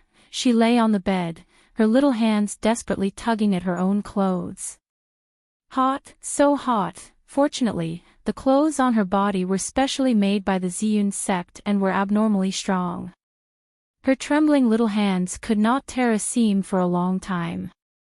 In a panic, she cried again, looking at Rongyue Tianlan with teary eyes. Hot. I'm dying of heat, save me. Ji Xinyue was a little cute like a child, and also a little like the little princess Ji Yu who was not in tune with the affairs of the world. Rongyue Tianlan's heart felt like it was hit by something. He was originally holding the restless Ji Xinyue with one hand and checking her pulse with the other. Seeing her like this, his heart was in turmoil, and he almost hugged her and kissed her. Maybe she was really Ji Yu. Deep down, she still had some similarities with her. If he did not break off the engagement and leave, would Ji Xinyue's fate be completely different? Would her personality be the same as Ji Yu's? This was hard to say. The environment was very important to a person's growth. The same soul in different environments would eventually form different personalities, or even worlds apart. But no matter what she looked like, Rongyue Tianlan felt that she was unique. Some people said that when the heavens created humans, they deliberately took out a man's rib to create a woman. Only when a man found his own rib could he be complete and feel what he wanted. And Ji Xinyue was Rongyue Tianlan's rib. No matter what her personality was or what she looked like, she was irreplaceable.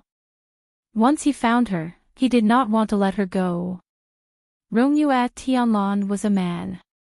Although he cultivated the path of immortality, when he met the person he really liked, he also had the impulse of a man. He even had erotic dreams with her in the dark night. Every time he saw her, he wanted to hold her in his arms. When he was aroused, he wanted to become one with her. However, he was a perfectionist. Since he had the heart to marry her, he still wanted to save their first time until the day of their wedding, after giving her a grand wedding. It wasn't done in a hurry. But now, looking at her who was like a small stove in his arms, Rongyue Tianlan felt that he couldn't wait any longer. The aphrodisiac in her body was extremely special. It was not something that could be cured with medicine. Rongyue Tianlan had already forcefully fed her several kinds of antidotes to the aphrodisiac, but they were all like clay oxen sinking into the sea. They didn't have any effect at all. She was already in so much pain that she threw herself into his arms and tugged at his clothes. Her burning face was pressed against his face and her body was squeezing desperately into his arms. Her breath seemed to be able to burn the surrounding air. Save me, save me. I'm in so much pain. Her palms were burning hot, and so was her little face. She was in great pain, and the blood in her body was boiling. She felt as if she was going to burst into flames. And his body was the only source of coolness, so she desperately squeezed into his embrace. But after all, she did not know what to do next. She fumbled around in his arms, completely at a loss.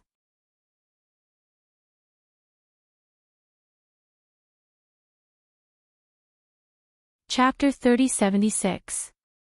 He suppressed his desire that was about to explode and kissed her patiently, caressing her. He had done all the acting he needed to do. The temperature in the room rose rapidly, and their clothes fell to the ground one by one. Finally, there was no longer any thin cloth between the two of them, and their bodies were pressed together. Ji Xinyu was in a daze, feeling as if she was being slowly grilled in a hot oil pan. It was an indescribable feeling. She wanted to urge him to hurry up, but subconsciously, she was a little afraid, when he started to try to separate her legs, she subconsciously tightened and murmured a few words, "No. Don't." In her daze, she still thought that she was in a small brothel, and that the person who was being intimate with her was a male escort.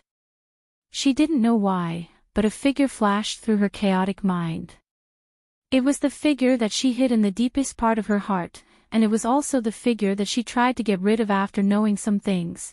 At such a crucial moment, she suddenly thought of him, and her tears couldn't stop flowing. That person didn't want her anymore. That person was good to her, but he only treated her as a substitute for a certain princess.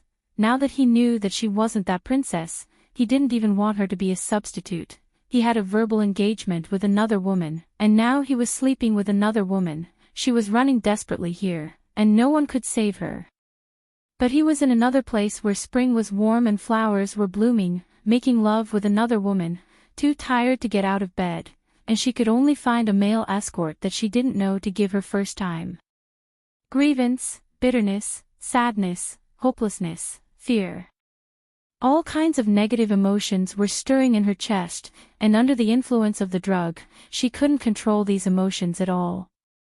She wanted to cry when she felt wronged, and her tears almost formed a river. It wasn't unusual for a girl to cry on her wedding night, but most of the time, it was when they were really doing it, and they were too delicate, so they cried in pain. However, Rollercoasters Tianlan had never heard of her crying like this before the official start of the competition. At this moment, he felt like a rapist. It was impossible to stop at this time. Firstly, he had to use this method to cure her poison, and secondly, he was like an arrow on the bow. If he didn't release it, he would have problems holding it in. She was clearly the one who had been poisoned, but he felt that he had been poisoned as well. It was her poison, and there was no cure for it. Seeing her cry like this, Rollercoasters Tianlan's burning passion cooled down a little. He leaned over her body and wiped away the tears on her face with his fingers. He said in a hoarse voice, "Shinyu, don't be afraid. I'll be gentler. Don't cry." He thought that she was frightened. Shinyu sobbed, "You. How do you know my name? You. What's your name?" In her daze, she still felt that she should know the name of the man who had taken her virginity, Rollercoasters Tian. He froze. A waiter. She actually thought that he was a prostitute. Those prostitutes weren't even fit to carry his shoes. No, why should he, a dignified exalted immortal, compare himself to those prostitutes? That wasn't right either. Such an intimate thing could only be done between the two of them, but she actually thought that she was doing it with a male escort. No wonder she was crying like that. She had been wronged. Grievance. If she thought that the person being intimate with her was a male escort, she should have kicked him away. Instead of crying, what was the use of crying? If it was really a male escort doing it with her, he wouldn't stop even if she cried bloody tears.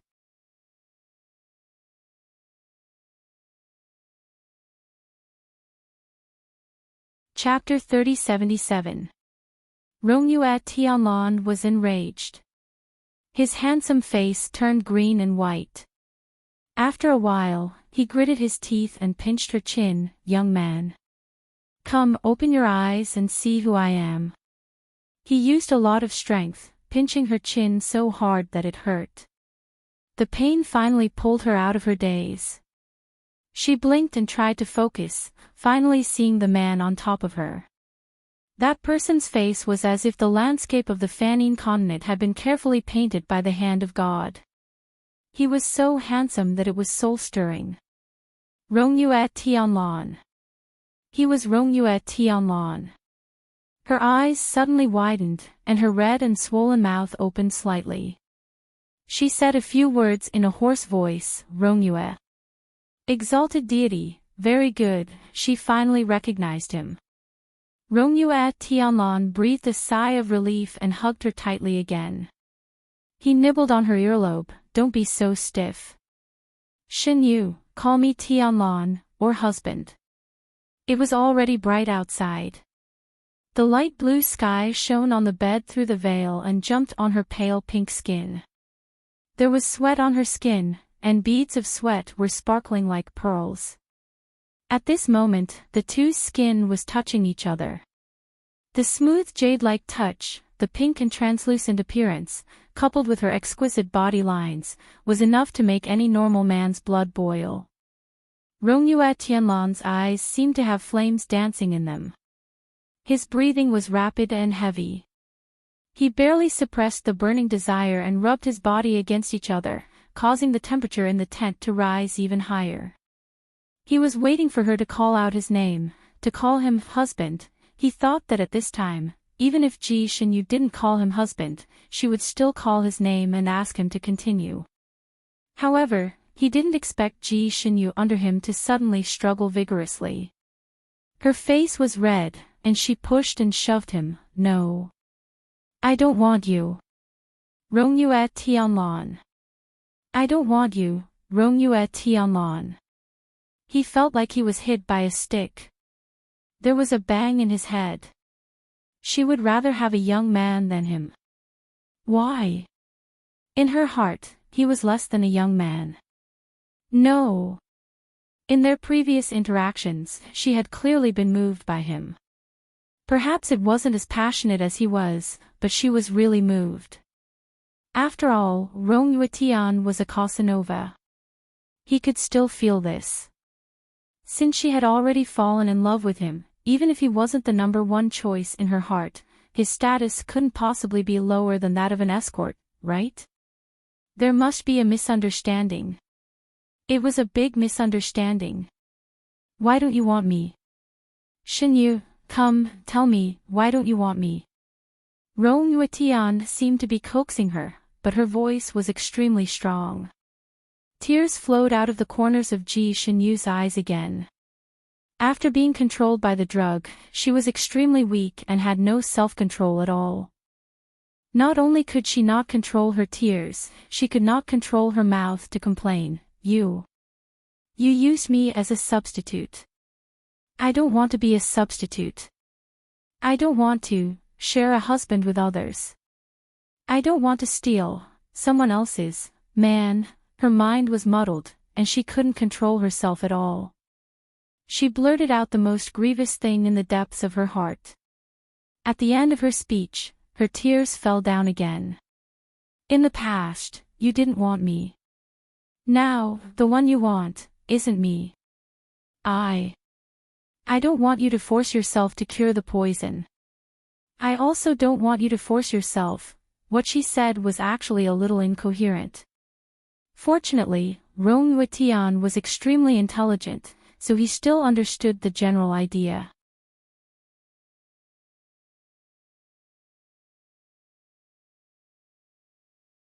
Chapter 3078. Amidst his anger and amusement, his heart ached and swelled.